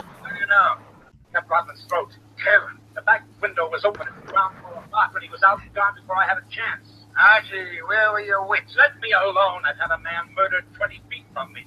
You think I'm cheap? Screamers. Well, he is into casual murder, so you know it couldn't have bothered him that much. Sorry, casual homicides. So what? American pastime, that, isn't it? Well, apparently it's one of his favourite pastimes. They did say at the start. For a pension of casual homicides. Okay, maybe I know Makes him sound Australian. So, casual homicide is a family event, alright? I drove down to the apartment. I thought that was called a Barbie. No, that's what you do with the body afterwards. Waste not, want not. Hey, my father always said you eat what you kill. Come out wherever you are. Oh, forgetting which Australian, but he was watching at the time, but this guy, two coppers talking, one of them said, yeah, he said his mate was killed by a black widow. And I had to turn around and say, Black Widow carries a desert eagle, does it?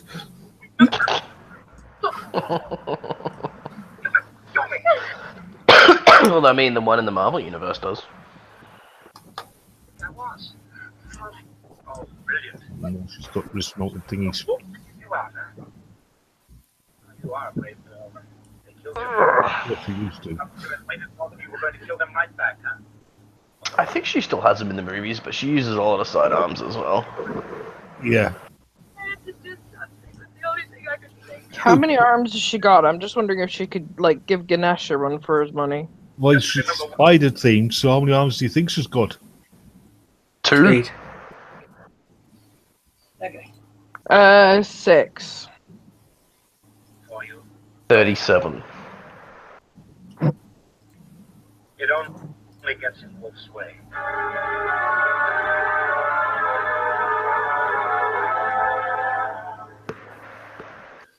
Now we've got to find this mysterious organ player. Put him out of his fucking misery. There was a convention. I love the organ. There, Kramer representing the cops. Boss Halleck and Sanford were there representing the crooks. When Kramer saw Gloria, he scowled first at her and then at Wolf. So it was a slick one after all. Slick one. Please, Mr. Kramer, that can wait. Another matter's more important. I dine at 8. That leaves me 1 hour to solve your... God damn it, I knew he was going to talk about food, but he said he had matters more important. Please, Mr. Kramer, not now. Miss Kent. Good evening, Miss Kent. I presume you have met these gentlemen, Cross, Halleck, and Sanford? Yeah, I'll take your first piece. Don't think he's naive. Take the first piece. Why? Because I'm a person who's not very good at the job.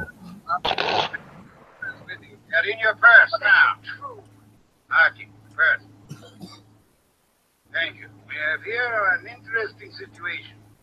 It exists of all letters and math, forged and fraudulent. You're worth $10,000 and more to Cross and Halleck, and worth 2 murders to a killer. Why? There must be something of great value in the letter. Such as something which Mr. Sanford could not see, although he worked on the document closely. Yet something which could be made manifest. What is the answer, Miss Kent? You know it? I swear I don't. Secret writing, Archie. Bring the chafing dish from the dining room. Right. Secret writing? I saw nothing when I worked on it. Actually, Mr. Sanford, the writing is invisible. And he is an agent. forms of writing visible. Taping this, boss. Thank you, Archie. Praise it before me. Brother Matt, how do you even know these things about my testicles? There are a lot of rumors. I spy on you. Yeah, I was going to say, I have been hearing some very heavy breathing out my window at night. That's Teddy. Yeah, Teddy's told me everything. That's the both of them together. No, that's just Teddy. Well, when you hear me, you're supposed to hear the hee-hees, not the Exactly, breathing. I'm not hearing the hee-hees. I only hear the hee-hees every other night. Well, that's because he's got to run all the way to Australia and he's tired by the time he gets there.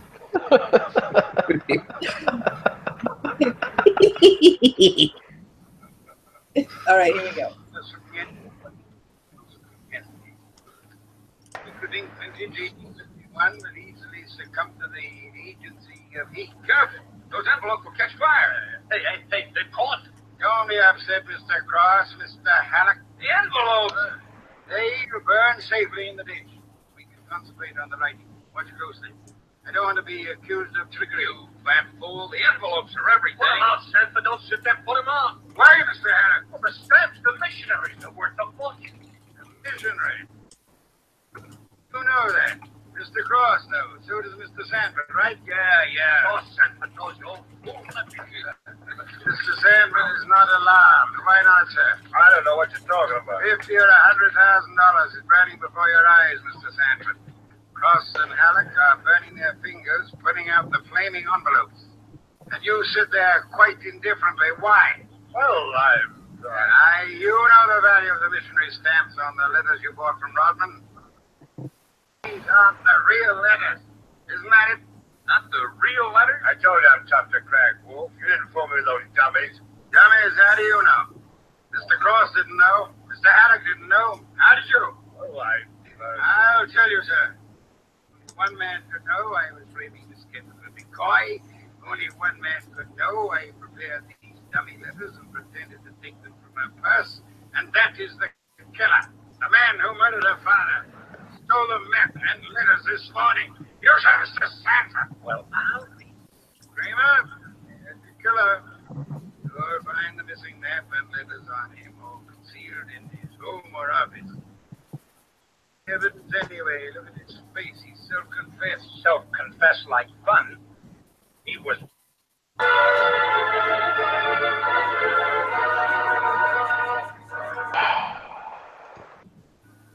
Oh, Mr. Crane. Not complicated. You haven't caught that organ player. Very simple. Rodman sold a packet of old family letters to the swindlers for a small sum. And in next week's episode,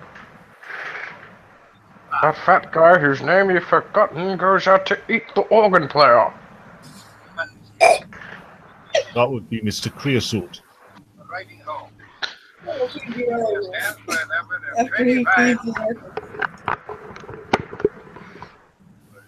We found 5 of them on set. Excellent.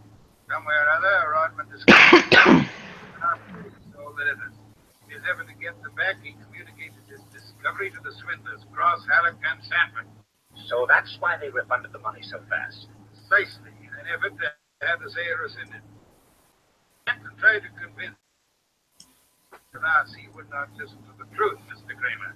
I get it. While the others were hassling around, Sanford tried to steal a march and quietly resorted to murder. There you have it. Aha! Great job, boss. Great job.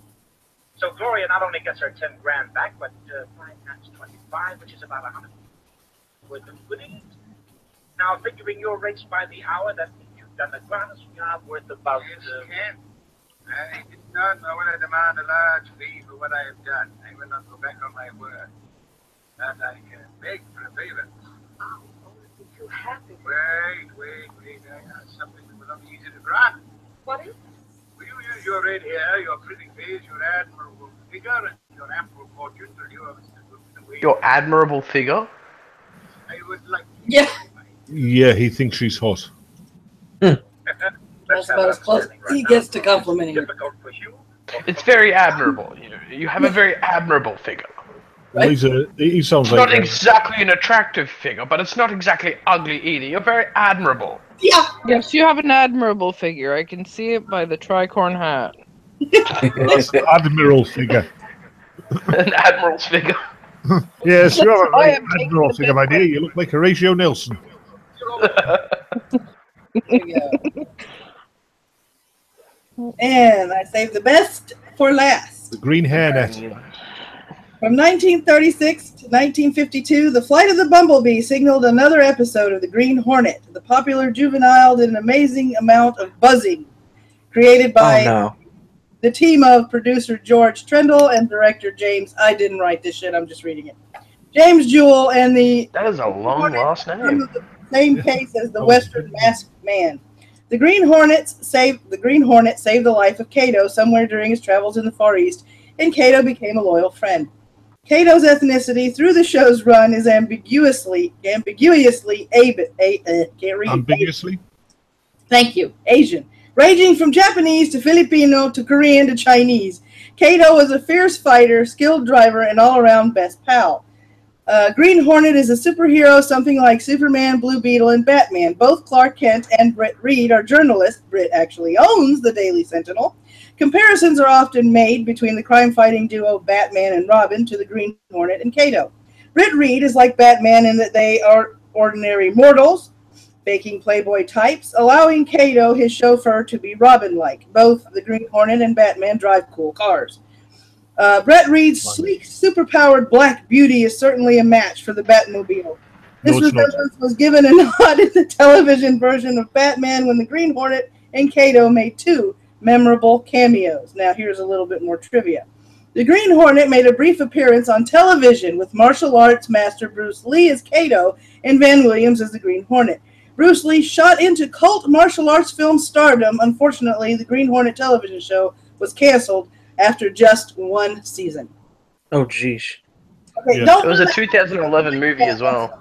I remember seeing the Bruce Lee documentary, and apparently when he was first on a set doing a fight scene, he was so amazing that they forgot to film. Lord Levi, thank you for coming in my chat, but don't do that weird shit in my chat that you did, that you tried to do in Liz's on Wednesday, because I will time your ass out. Because that stuff with the code and the numbers and you not making any sense, no, I'm sorry. I don't consider that trolling. I consider that being weirder than normal, and I'm going to delete it and time you out. I'm sorry. I'm weirder than Teddy. You give me a wrench, I'll time him out. Just don't time him out yet. Just let's see what he does. Ooh. I want to just. Okay, and now here we go. Hopefully this one is going to be louder than all the other ones. I need some external speakers. I think that's part of the problem. Good. Right, I have the power. Shut up. All right, go the Green Hornet. Blow me, Teddy. Okay. Excellent. He hunts the biggest of all game, public enemies that even the G-men cannot reach. The Green Hornet.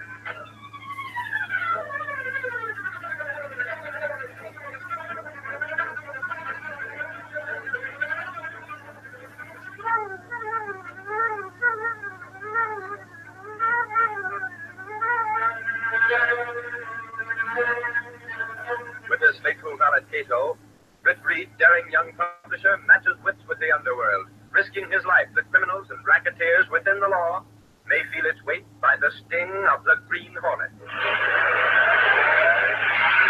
Ride with Britt Reed as he races toward another thrilling adventure. The Green Hornet strikes again.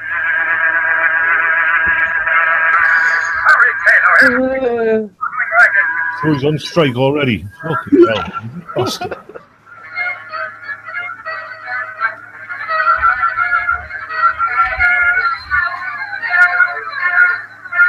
God, this is fucking ear rape. Very tinny. That I suspect is the quality of the recording. It's a big place, Ori. What's all this courtyard for? The whole parade or something? Don't you know what a customs office is? What are you trying to do? Make me out to be ignorant? With you, that's not necessary. I can see the proof right before my eyes. I bet a detective for nothing, Ori. The police department will give you an argument on that. The customs office is where, golly, it's where the customs inspector Holy God, hey, right? For you, it's a bullseye. What's the off? Coming in the country makes a declaration. Declaration of independence? No, you sap. Declarations of the stuff they're bringing into the country. Now look, see that guy with the cap ahead of it? Yeah, standing next to the truck. See a customs officer? Yep. The guy with him is giving him some kind of argument, huh? Looks that way. Snatch loading. Look at that trunk. It fell off the truck and got all smashed open. Hey, maybe there is some news here. Huh? Driver gave me this as a routine assignment because things were dull. But who knows? Maybe that guy's important enough to give us a story for the Sentinel. Come on, let's go over there and listen in. I salute my dilemma. I devised counsel for my country and the city. You have no right to take my lucky. It was a mistake. You did it deliberately. Even a blind man could see the difference you on my baggage. You probably need trunk. That's a lot even for a diplomat. I shall report this occurrence. There's no harm done. We'll send your stuff to your homes. No harm. What is this trunk here? You deliberately let it smash open. Okay, I did. Matter of fact, indeed, I wanted to see what was in that trunk. This is an outrage. There's been plenty of smuggling going on. Look at the contents of this trunk. Nothing in it but lace handkerchiefs. Imported lace. Imported lace handkerchiefs. You have no right to ask questions. Yeah, I know. Diplomatic immunity. Those handkerchiefs are for the consulate. I may give some away as gifts. You ask me, you're smuggling them in. For the last time, you have no right to question me. I will lodge a protest against this. It will be no... Hey, this is pretty expensive lace, isn't it? Oh, yeah. I look at all the decorations on it. Hey, take it easy. For the last time, I've had enough of this prying. Who are these two? It's me. We're reporters, mister.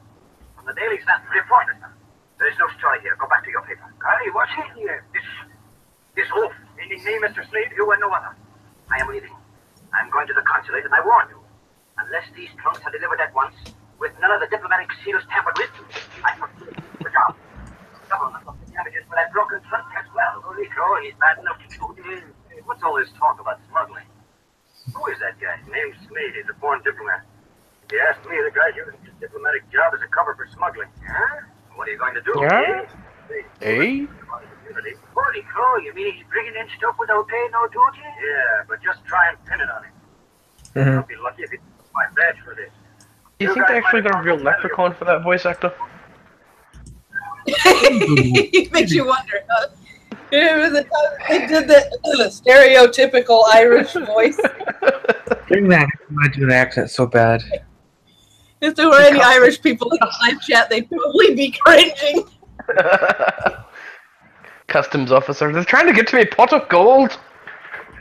Hey boy, what did you see my pot of gold? It's an Irish, not Pakistani. Can you guys hear this one any better? I got the mic closer to the speakers. It's a little better. It's not as muffled as the first one. Yeah. They've all sort of been different. The Dick Tracy one was pretty good as well. I mean, obviously, you know, I heard the whole that gun serial. Gun serial. You need there's some kind of software you can get where you can actually stream it directly through to the the Hangout. Well, I do, but I need a better computer in order to support it to stream it that way. And I don't have external speakers for my laptop, which is probably another part of the problem. And you need to get a sponsorship from those guys who sell the gun cereal. We can get free gun cereal. I want it. Seriously. Right, Me too. We gotta get it. Yeah. What you need is to find some well-to-do neighbours who've gone off on holiday and get yourself a crowbar. Well, you do got to admit the music is better on this one. Yeah, absolutely. At least that organ player's not hanging around. Right. Yeah, it's because the fat guy found him in Anium. Did you, Teddy? Teddy will eat anyone for the right price. Pay people for free. Diplomat gets riled when it comes fast. And you're told to go petty your papers, and you go. Sure, I went Gunnigan, because I had something better. I see.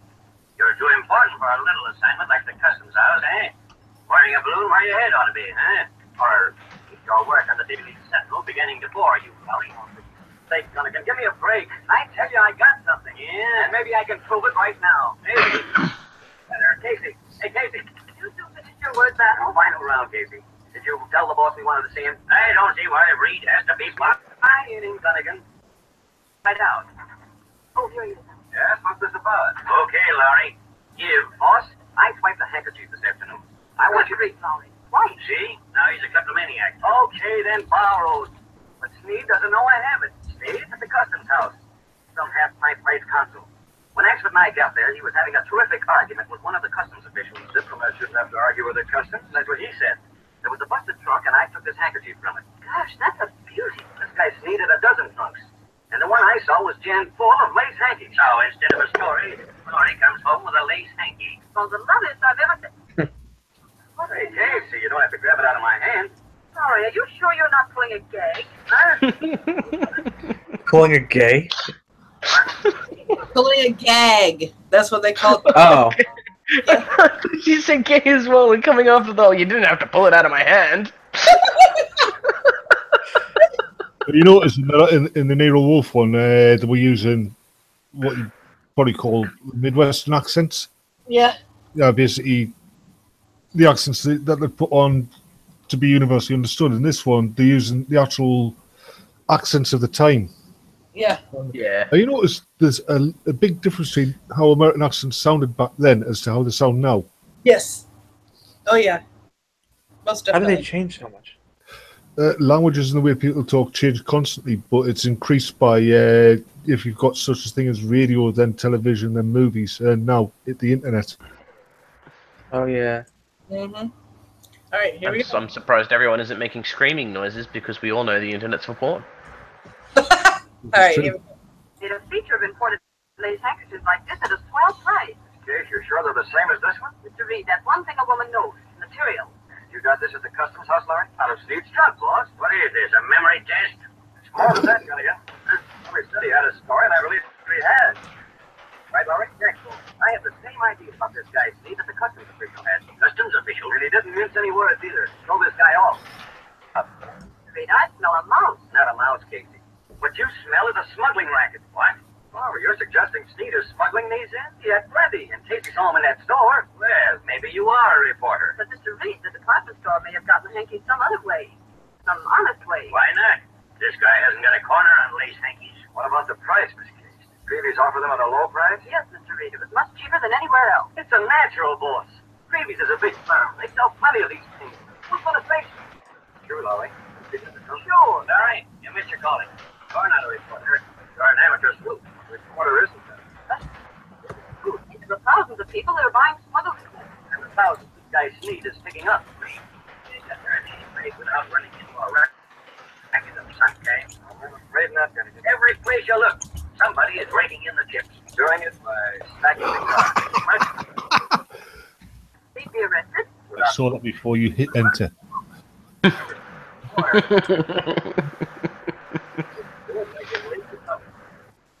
I am picturing a washing machine in each room on the TARDIS. Gotta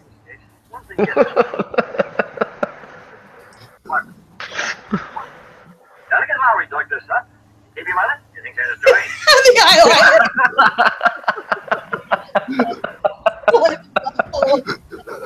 Oh, shit, that man. Oh, my God. I bow to your superior comedic skills. I thought my love. Wait. How does parenthood work for Time Lords? Okay, so they can all regenerate, right? And one time they can come back as a female. They get pregnant during that fucking regeneration, have a baby, and then it's like, hi, Mom, and then they die and they come back as a dad, and it's like, well, this is awkward. There's another one of that as well. Sometimes regenerate as somebody young or somebody old. They don't just come back as their dad. They come back and say, "Who's your daddy?" They can both know, Yeah, right. The parent and the child could regenerate. The child could regenerate as somebody mature, and the parent could regenerate as somebody young. I wonder if they had any old, well, I don't know, because it would be in the 60s, Doctor Who radio shows that are public domain. Possibly. Although, no, there wouldn't be public domain, but I think there possibly some old radio shows. Yeah. Doctor Who was on radio? Possibly. Possibly. We may have to do. If it's BBC, it won't be in public domain even now. Ah, okay. Well, then never mind, because I don't want a copyright strike. So otherwise, we would have suggested. Yeah, with BBC, you would have to wait until the copyright expired. Yeah, they keep a long time. They keep renewing it. Otherwise, I would have suggested you get a hold of the Hitchhiker's Guide to the Galaxy radio show. Oh my gosh! Yeah, that was fucking hilarious because it was pretty much the books, only done as a radio play. Oh, wow. All right, here we go. That's okay. Where do I start? I got the police in office. Give them a tip. Cover Sneed. Like a tent, boss. Find out who he's dealing with. I have something for the police. And plenty for the Daily Sentinel. Whatever you get, phone it in. I'll have a rewrite man handy. Steve's going to have to move those goods fast. No one can know how.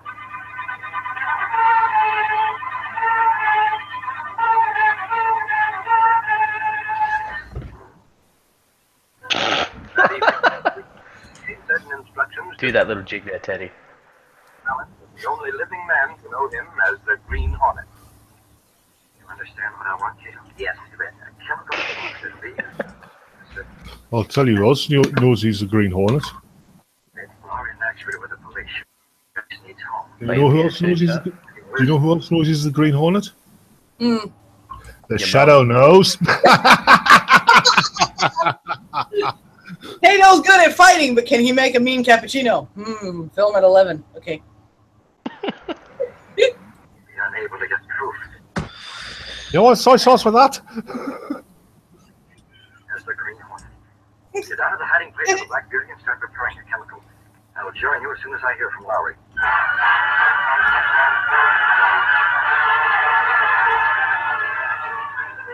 Well then.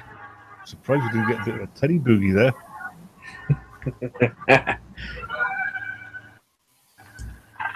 Hello? What? Yes, Lowry, what is it? I called Dunnigan. He said you left word to ring your apartment. Police have any news? Steve's throwing a party, boss. Actually, Moran and I have been checking the guests. Come on, get to the point. Moran spotted one of the guests. Looks like our hunch was right. Don't tell me Steve's trying to move that lace now. No, not yet, boss. One of the guests was in the department store. Was it Creevy himself? Usually one of the guests is the black man's daughter. Creevy's daughter? God, the casual racism in this show. Yes, do that. Good night. Night, boss. Creevy's daughter. Anyone can get good smuggled into the department store. Did you say he's raping his daughter? I'll go to that party myself. Teddy, I didn't know you were in this show.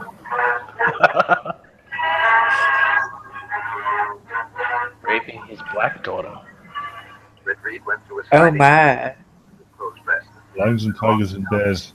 Plot twist, he isn't even black. Dun dun dun! Second plot twist, it's not even his daughter. Cato's laboratory stood next to the sleek streamlined. Third plot twist, the white girl is actually his daughter. So, how would we fuck up the Green Hornet if we switched his Cato with Clouseau's Cato? Oh, God. Yeah, the Green Hornet is surprised when he goes for a beer and Cato leaps out the fridge at him. I may have to find it for one Sunday, but I think it's public domain, the radio show in its entirety of the African Queen. Ooh. Oh, that's one about Gazikodo, isn't it? No, it's... All right, go ahead and do the show. You're reported to the container. I'm adding it now. Wait. Your knowledge of chemistry comes in handy, Cato. Here, I'll hold the phone. Okay. Who is not surprised that an Asian knows chemistry? Yeah, half of these shows will be ridiculed by the feminists. Depends upon the Asian, really. Feminists can kiss my ass. Put it this way, if he's got no eyebrows, he might know chemistry, but he's not very good at it. Oh my gosh, no. Uninvited guest. Call the Green Hornet.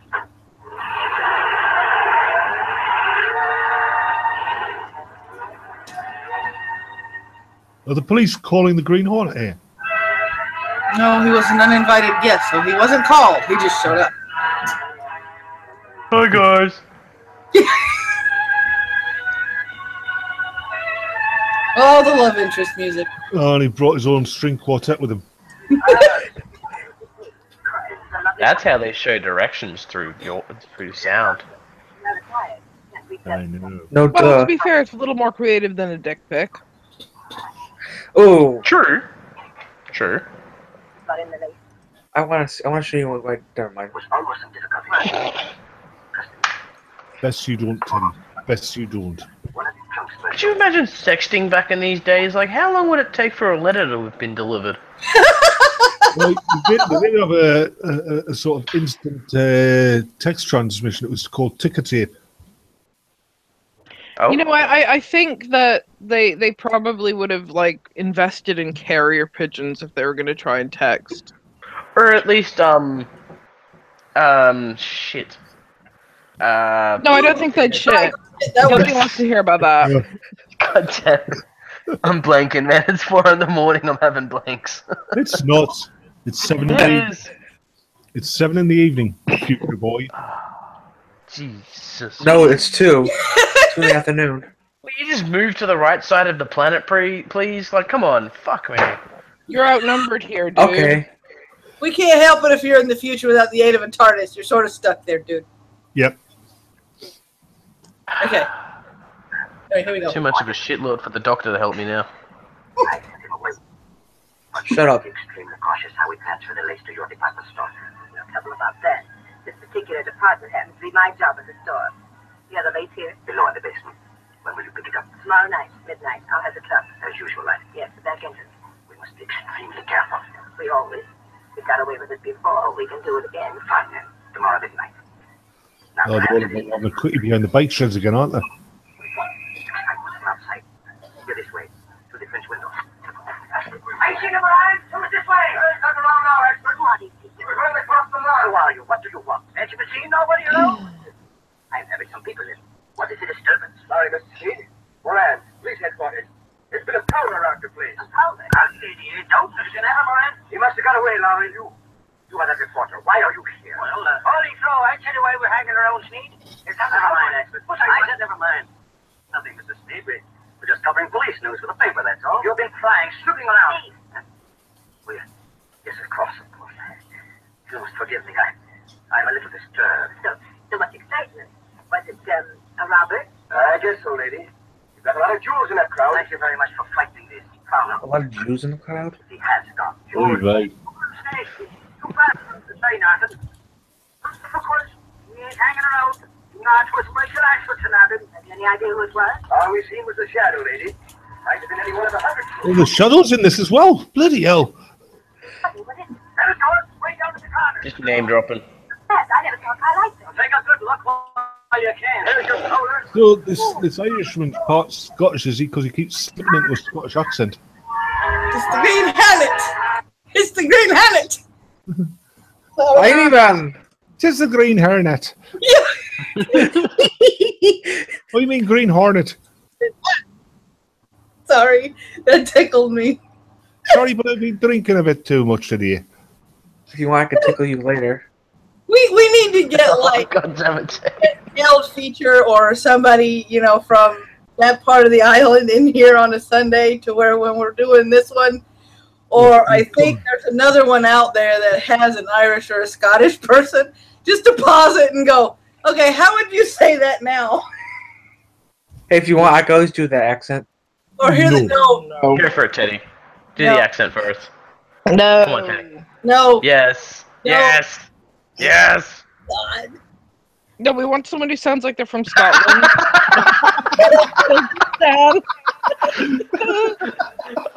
Unmute him, you cunt. I can't, he has to unmute himself. We got about 15 more minutes. Here we go. So another 2 hours. Teddy, just as a favour to you.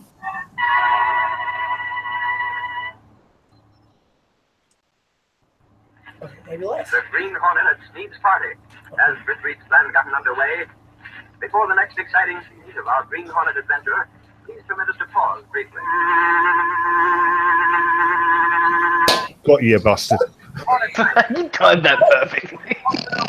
Your time is amazing. Green Hornet is going to inaugurate a new feature on this program when he calls into session for the first time on the air the Law and Order Roundtable, your forum of discussion on vicious rackets. The clever men behind them who victimize you and your neighbors. Not just And what any things rackets, you can vicious do rackets. To remedy the situation. Be sure to be on hand when Cattle sounds next Thursday night on this program. And calls to order the first Beetle bats. and order roundtable. It's a feature for you and for every high-minded citizen in this great country of ours. As opposed to a Green low-minded Hornet citizen. counting on you to be present. So Oh, basically, fuck, it's for all the make us wait. stoners. Now to continue our story. How come that buzzing doesn't sound so much like a Hornet as flying saucers are on speed? My black beauties led away from scene, dark alleys. Retreat spoke to Recruiter Cato. Time will be tomorrow night at midnight, Cato. I'll be ready. Fortunately, I actually didn't get a close look at me.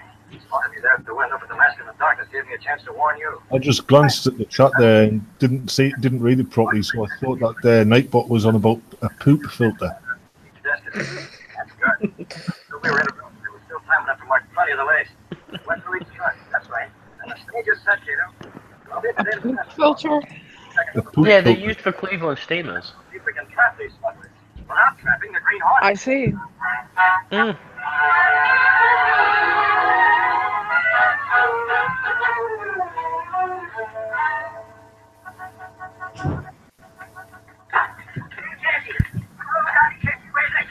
What's the brakes on that? You go through the wall. Casey, did anyone ever tell you about what the crazy kitty I am? You did, but I still don't believe it. You will when you hear what I tell you. The only thing you ever But I don't believe it. Go ahead, convince me. Super snakes, you don't take me serious. So help me, Hosanna, it's real news. News with a capital G. Capital G? You big life, news isn't spelled with a G. Who said so? Mr. Webster, that's the dictionary right there. I never write that. See you know? G for what? G for Green Hornet, that's what. Hornet. It's always a Hornet. Yeah, there's still a better accent than I am. Not anymore. But Casey, did you hear me? The Green Hornet. The Green Hornet!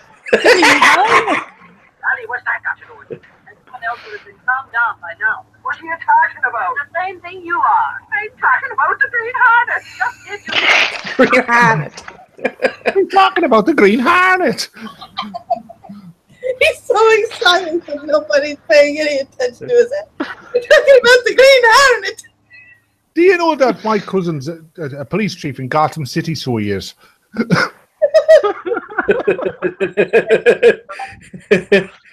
Oh my god. Hopefully you won't say it like that again. Oh, my stars and garters. I'm gonna wear girders. talking about last What? night? Why you people? Last night? The African American Queen. That's what I want to Oh my about. god. I just had a thought, my woman. What? You know when Holy you fucking do your crime novel, Mm? or you know the detective sergeant guy. Yeah. You Really? should get Ronan to read those lines. Oh, well, yeah, if he wants to. What? He With a said, very bad Irish accent. Hey, you want a bad Irish accent? Not that bad, Teddy. Okay. I had to talk him into it. We though. said bad Irish, not misguided Pakistani. You heard it here on my screen, folks. All right. Oh my god. That's right. With a mouthful of news about the Green Hornet.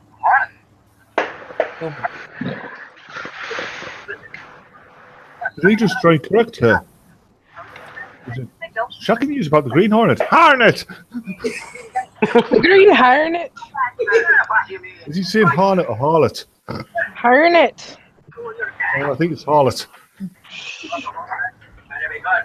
You're interrupting something. I came right over from headquarters. What's the scoop? Read. The Hornet's going to be over to Steve's. Hornet. No, Hornet! he's definitely saying Harlot.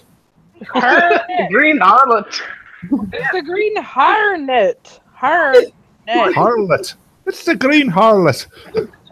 If I wasn't. She's running down the street again, so she is.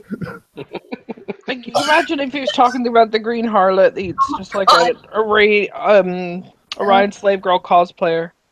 Either If I wasn't like so paranoid about, you know, drinking so much on a regular basis that whenever we played the Green Hornet, we could do a drinking game. Whenever he goes, Hornet! Oh, God. We'd be dead by now. God. We would have hit that patch just before where he said it like 10 times in like 3 seconds. Hornet! Hornet! Hornet! Teddy, you're going to break that chair. Here we go. Yeah, but it'd be really funny if he did it on camera. I'm just saying. This just gave me excited.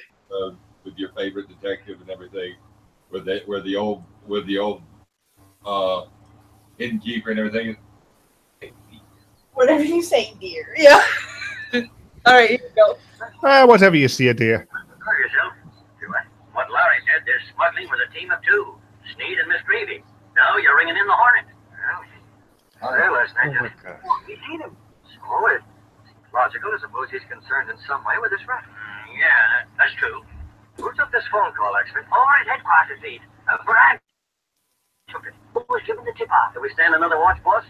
Sure, Larry. The Sentinel can use that good story. Help circulation. Golly, lead. Why don't you come along? It's going to be a lot of excitement.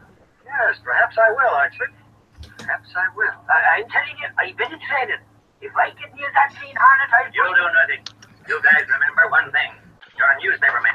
Your business is getting the news. Leave the Green Hornet to the police. You get the story into the Daily Sentinel.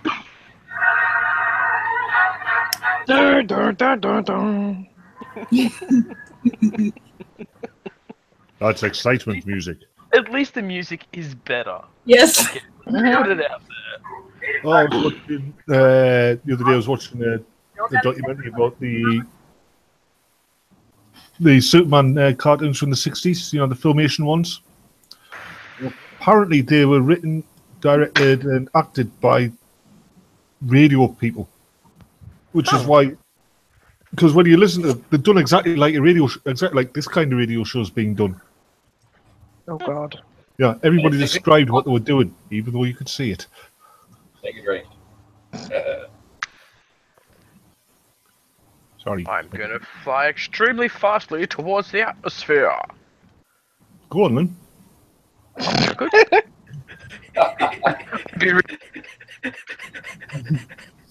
Teddy, calm down. He would calm down, but if he starts masturbating on stream, the stream will get taken down. I wouldn't do that. I care for you guys too much. That's right. That's why I haven't done it yet. All right, here we go. That's good, Maurice. Oh, I get it. You be right on the scene, so I'm staying here at the Sentinel to learn the news when they phone you. Maybe a long week, Casey. I don't mind. I have my duty. Okay. We'll hold down the laughter shift together.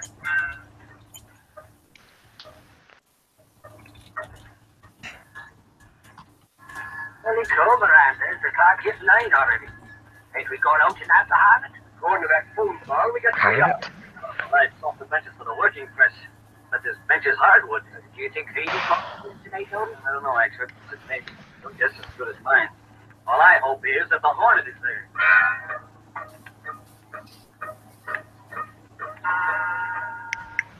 What do you say, Phoebe? 10 o'clock? Too early. I'll get the order. Joe's downstairs with a clock. Wait, can he wait?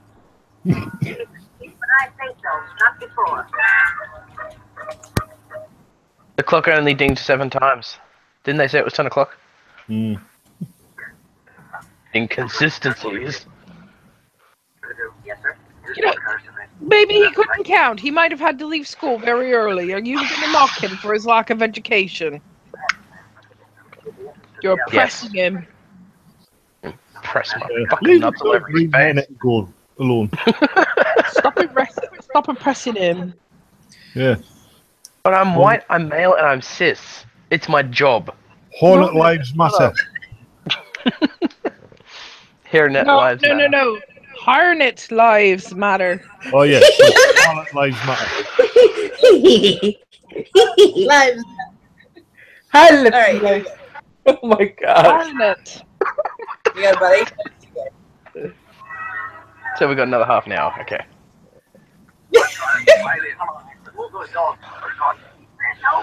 At the rate we're going, yeah, about a half an hour. I'll get to sleep before sunshine, hopefully. No, you won't. Shut your whore mouth. Nope.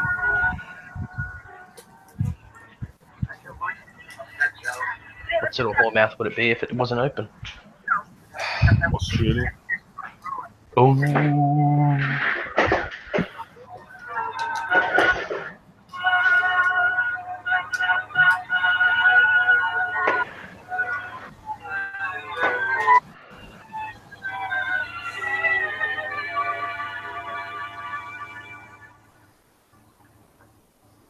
is far enough, Kiddo.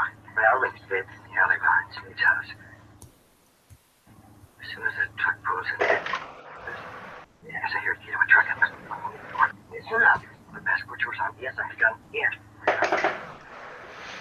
Fast. Make sure the black dude gets away with you in it. I understand. Get back out of sight. The truck has no headlights on. It's going to pass right by us. Act.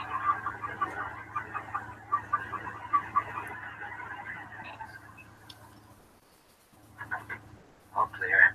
Where's Sneak? He knows what to do. Who's that? Is that you, Creepy? Fool, turn on that basement light. It's glaring right at us. So what difference? No one suspects that you were here for the smuggled goods, no? Come on, cut the talk and let's get going. Yeah.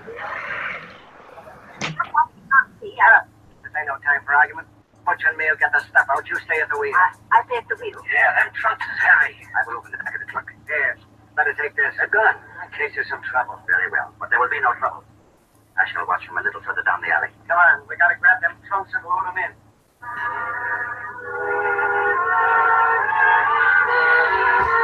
That sounds like Looney Tunes incidental music.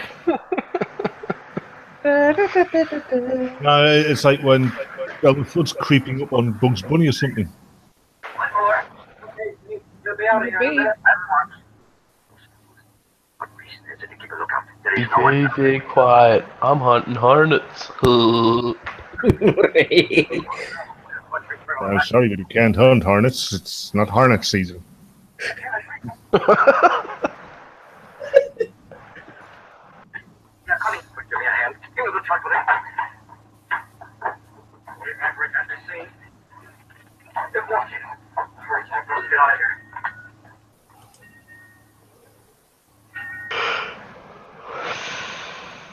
Okay, keep it in. Slam the door. All through, Sneed. That's the words. Hey, where is Sneed? I don't know. Yeah, he maybe don't like to die. He's got my care. I'll go in and hurry. No time. Come on, we gotta get this stuff rolling around the front. All set, Miss Creepy. We can get moving. Let's see. Come on. We ain't got no time for saying goodbye. We got the goods. Let's deliver it to your store. But he didn't this time. This stuff's hot. Come on. Yeah, step on it. It's 12 o'clock. Fuck, that was a quick 2 hours. Yep. Nobody won't suspect nothing.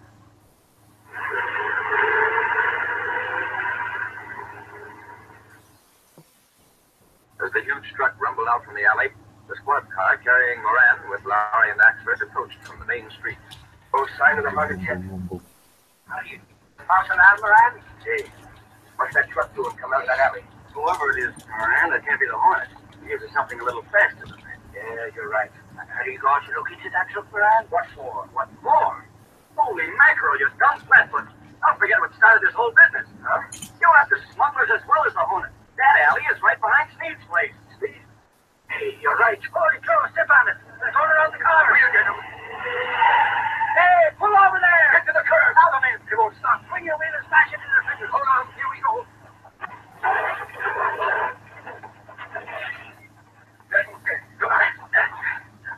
What are you doing? What's the idea of smashing it out? That's far enough. Don't none of you move. What's this? Hey, it's a squad car. We did nothing wrong. It's Creepy, huh? That's my name. What of it? What have you got in this truck? What up? I'll tell you. Yeah, what up? What up, dog? I know this is me, but I have nothing to do with it. Or Teddy Swick is. What is up, Doc?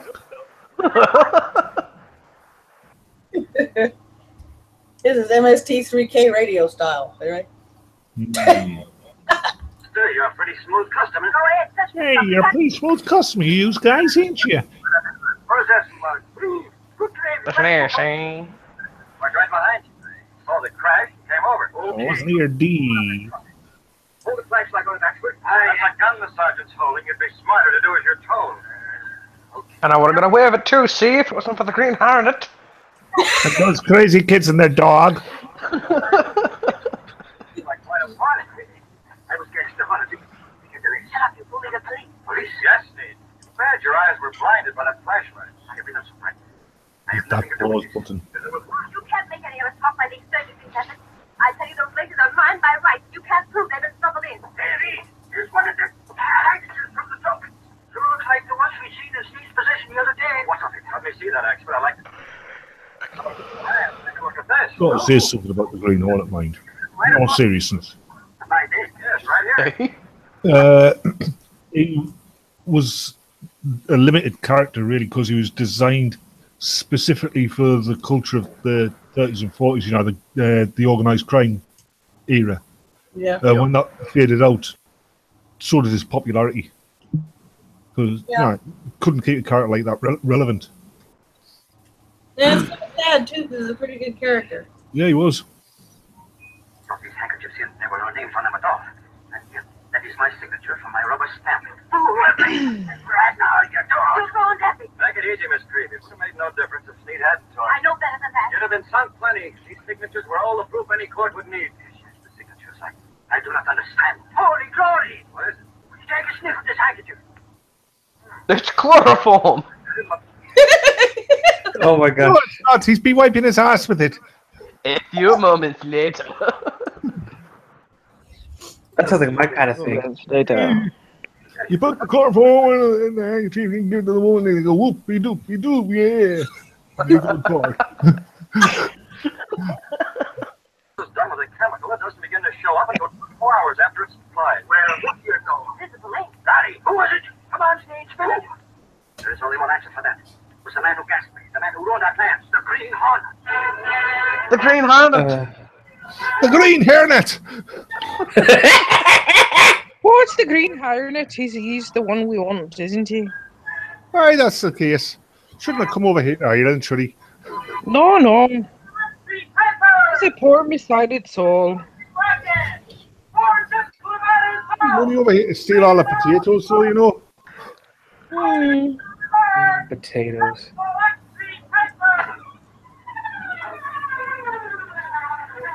Extra, B-shop, sing on rooftop. Well,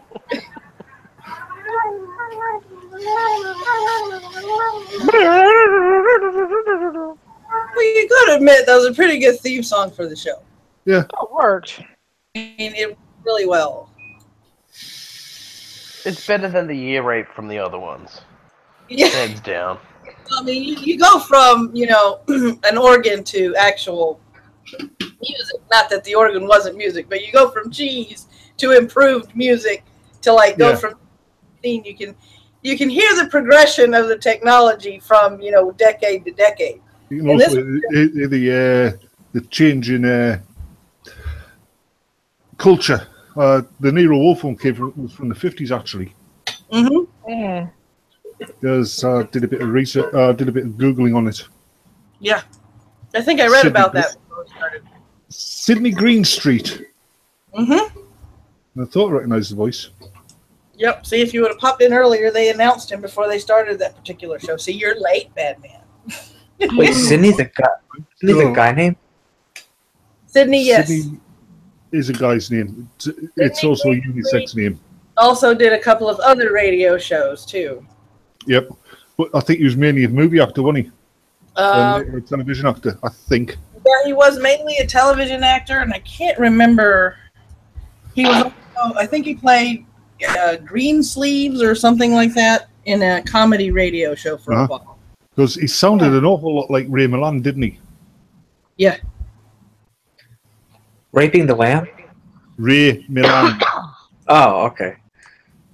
No, that was the Raping the Lamb was the porn parody of Silence of the Lambs. Okay. Yeah, starring Teddy. Yeah. No. Teddy only likes sheep. No, I like lots of animals. Sheep, lamb, Yeah, goat. no, but lambs are baby sheep, so you kind of like them to be a little older, I thought. Yeah. Oh, yeah, right. Mad Woman, have you seen the side chat, the group chat? No, I haven't because I've been like pausing and unpausing and. I had a suggestion for you in the side chat. I made it better. Oh, yeah. We probably have to get together with that one and see what we can do about that. But that sounds like a good idea.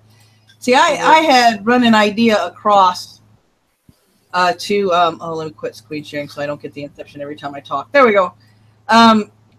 Dolphin Radio and a couple of others, we were on a stream, and I had an idea, and I didn't know if it was going to take off or not. But talented, like, script writers and stuff like that that are on YouTube, for us to get together, possibly, you know, do our own Discord just for production purposes, and come up with a joint YouTube channel with all original radio podcast shows. Yeah, you could do a parody of, like, the African Queen, say, like Aposematic suggested. But, yeah. The African American Queen.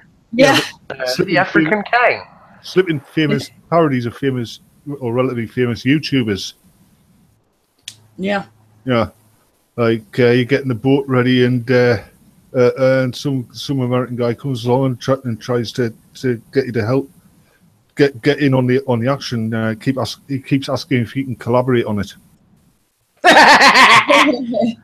No. You make World War II thing and you get him to be a French guy and he keeps going up to the Nazis and saying, do you want to do a collab?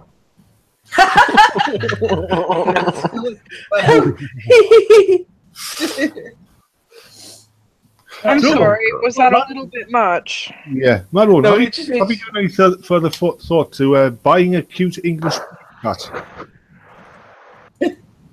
Cat. See, there you go with the cat again. Yeah, well, I was thinking about one of the Aposematics. She won't miss it. No, I'm not selling any of my cats. I'm pretty sure that Batman's just trying to get you to buy his pussy again. Ooh, I'm looking like Batman's pussy. No, Teddy, you can't. Okay. All right, here we go. He's not that mad at the cat. I hope you guys enjoyed this first experiment on introducing old radio shows in a live stream format for the people left in the live chat. Like I said, I fell in love with these things years ago, and I wanted to find a way to share these things. And it's probably going to be a regular Sunday thing starting next week, because I had a lot of fun. Did you guys have fun? Yes. I enjoyed it. I thought it was a good laugh.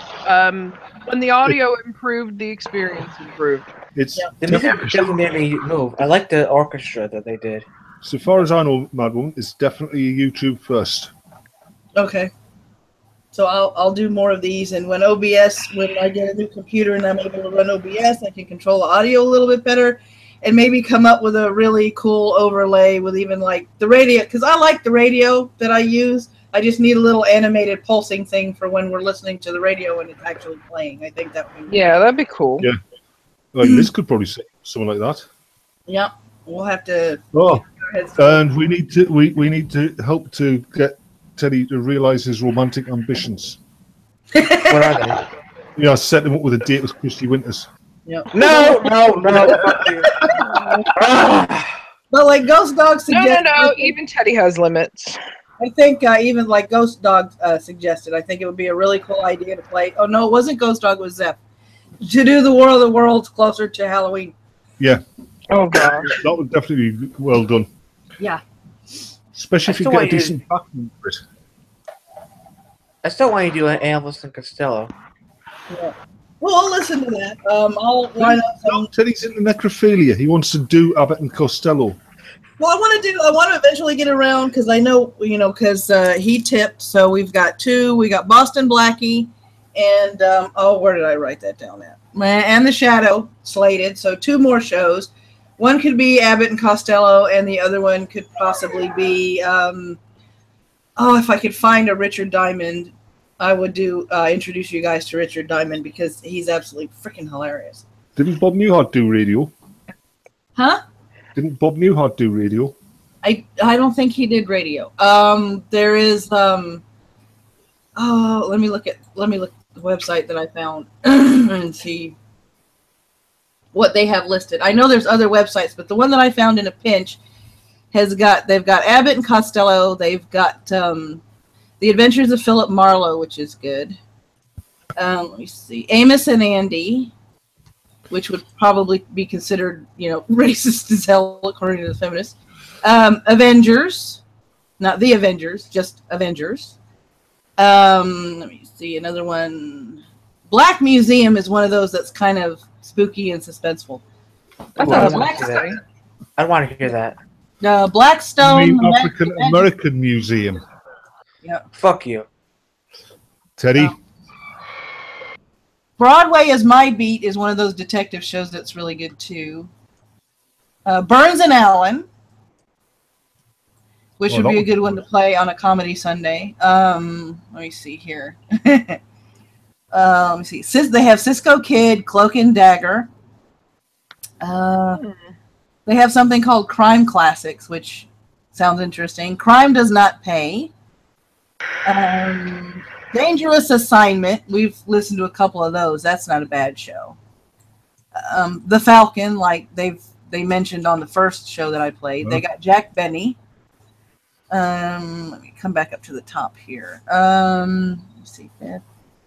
Flash Gordon. There's Flash Gordon. Okay, I was wrong, Gerbil. They do have Flash Gordon. Frankenstein, Fred Allen, Frontier Fighters. That's a Wild West. Frontier Town. They have Fu Manchu. Gangbusters. Gene Autry. Ghost Corps. That sounds interesting. Let me see here. What else they got? I'm looking down here, trying to get some that some people may recognize from. I recognize Gene Autry. Yeah. Yeah, there was one. There's a show that I listened to that was really good. That was called "I Was a Communist for the FBI." It's a spy story. Let me see here. Let George Do It was another good one. That was another good mystery one. Let me see. Listen to Life. Little Orphan Annie, The Lone Ranger. I remember Wait, you don't mean Little Orphan Annie and the Lone Ranger, do you? They didn't team up, right? Little Orphan Annie. That would be kind of funny if they did team up. Lux Radio Theater, which has like theater presentations of The Thin Man, The Dark Angel, The Voice, Captain Blood. Those are the more extended radio shows, more like, radio movie type things. Yeah, like the radio serialization. Captain Blood. The Man Called X. Yep. Mel Blanc. Milton Berle. Heard of that one. Good. Mm-hmm. Let me see. Mr. Keen, Tracer of Lost Persons. Night Beat, which is another good one. Ozzie and Harriet. Pat Novak. Radio Playhouse would be another catch-all. Sears Radio Theater. Sherlock Holmes. Oh, Sherlock. Oh, Sherlock Holmes. Yeah, they got Sherlock Holmes, but they don't stipulate on the page where the downloadable stuff is if it's Rathbone or not. So I would have to look it up and find the ones that are Basil Rathbone, because to me those are the best ones. As we used to call it when I was a kid, Basil Rathbones. Rathbones. There's one called Six Shooter, one called Space Patrol, Superman, the show called Suspense, Tales of the Texas Rangers, Tarzan. The 66 Superman cartoon, the actors and I think most of the staff involved in that were the same people who did the radio show. That's kind of interesting.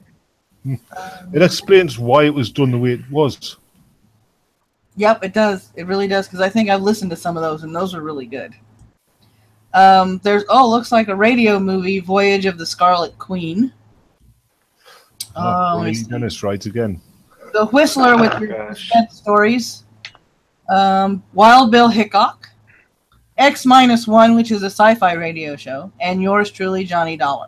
But they've got on their site 211 different radio shows. Holy That's shit. really That's cool. awesome. It's pretty much a lost art for when you look at it, though. In all seriousness. It is. Because, I mean, everybody's gone online to, audio-visual media and stuff like that. And I really like the radio shows because they really made your imagination work. Yeah. It's been replaced by TV, so of course it's lost. Well, I was on about the Hitchhiker's Guide to the Galaxy. When I first came across it, was the BBC radio show. And yeah, you heard the actors' voices and the descriptions of what was around and stuff like you have on these shows, but everything else was filled in by your imagination. Yeah. Probably present company accepted, but I think most of the modern generation have lost that ability or even the inclination to do that. Yeah, probably the inclination more than anything.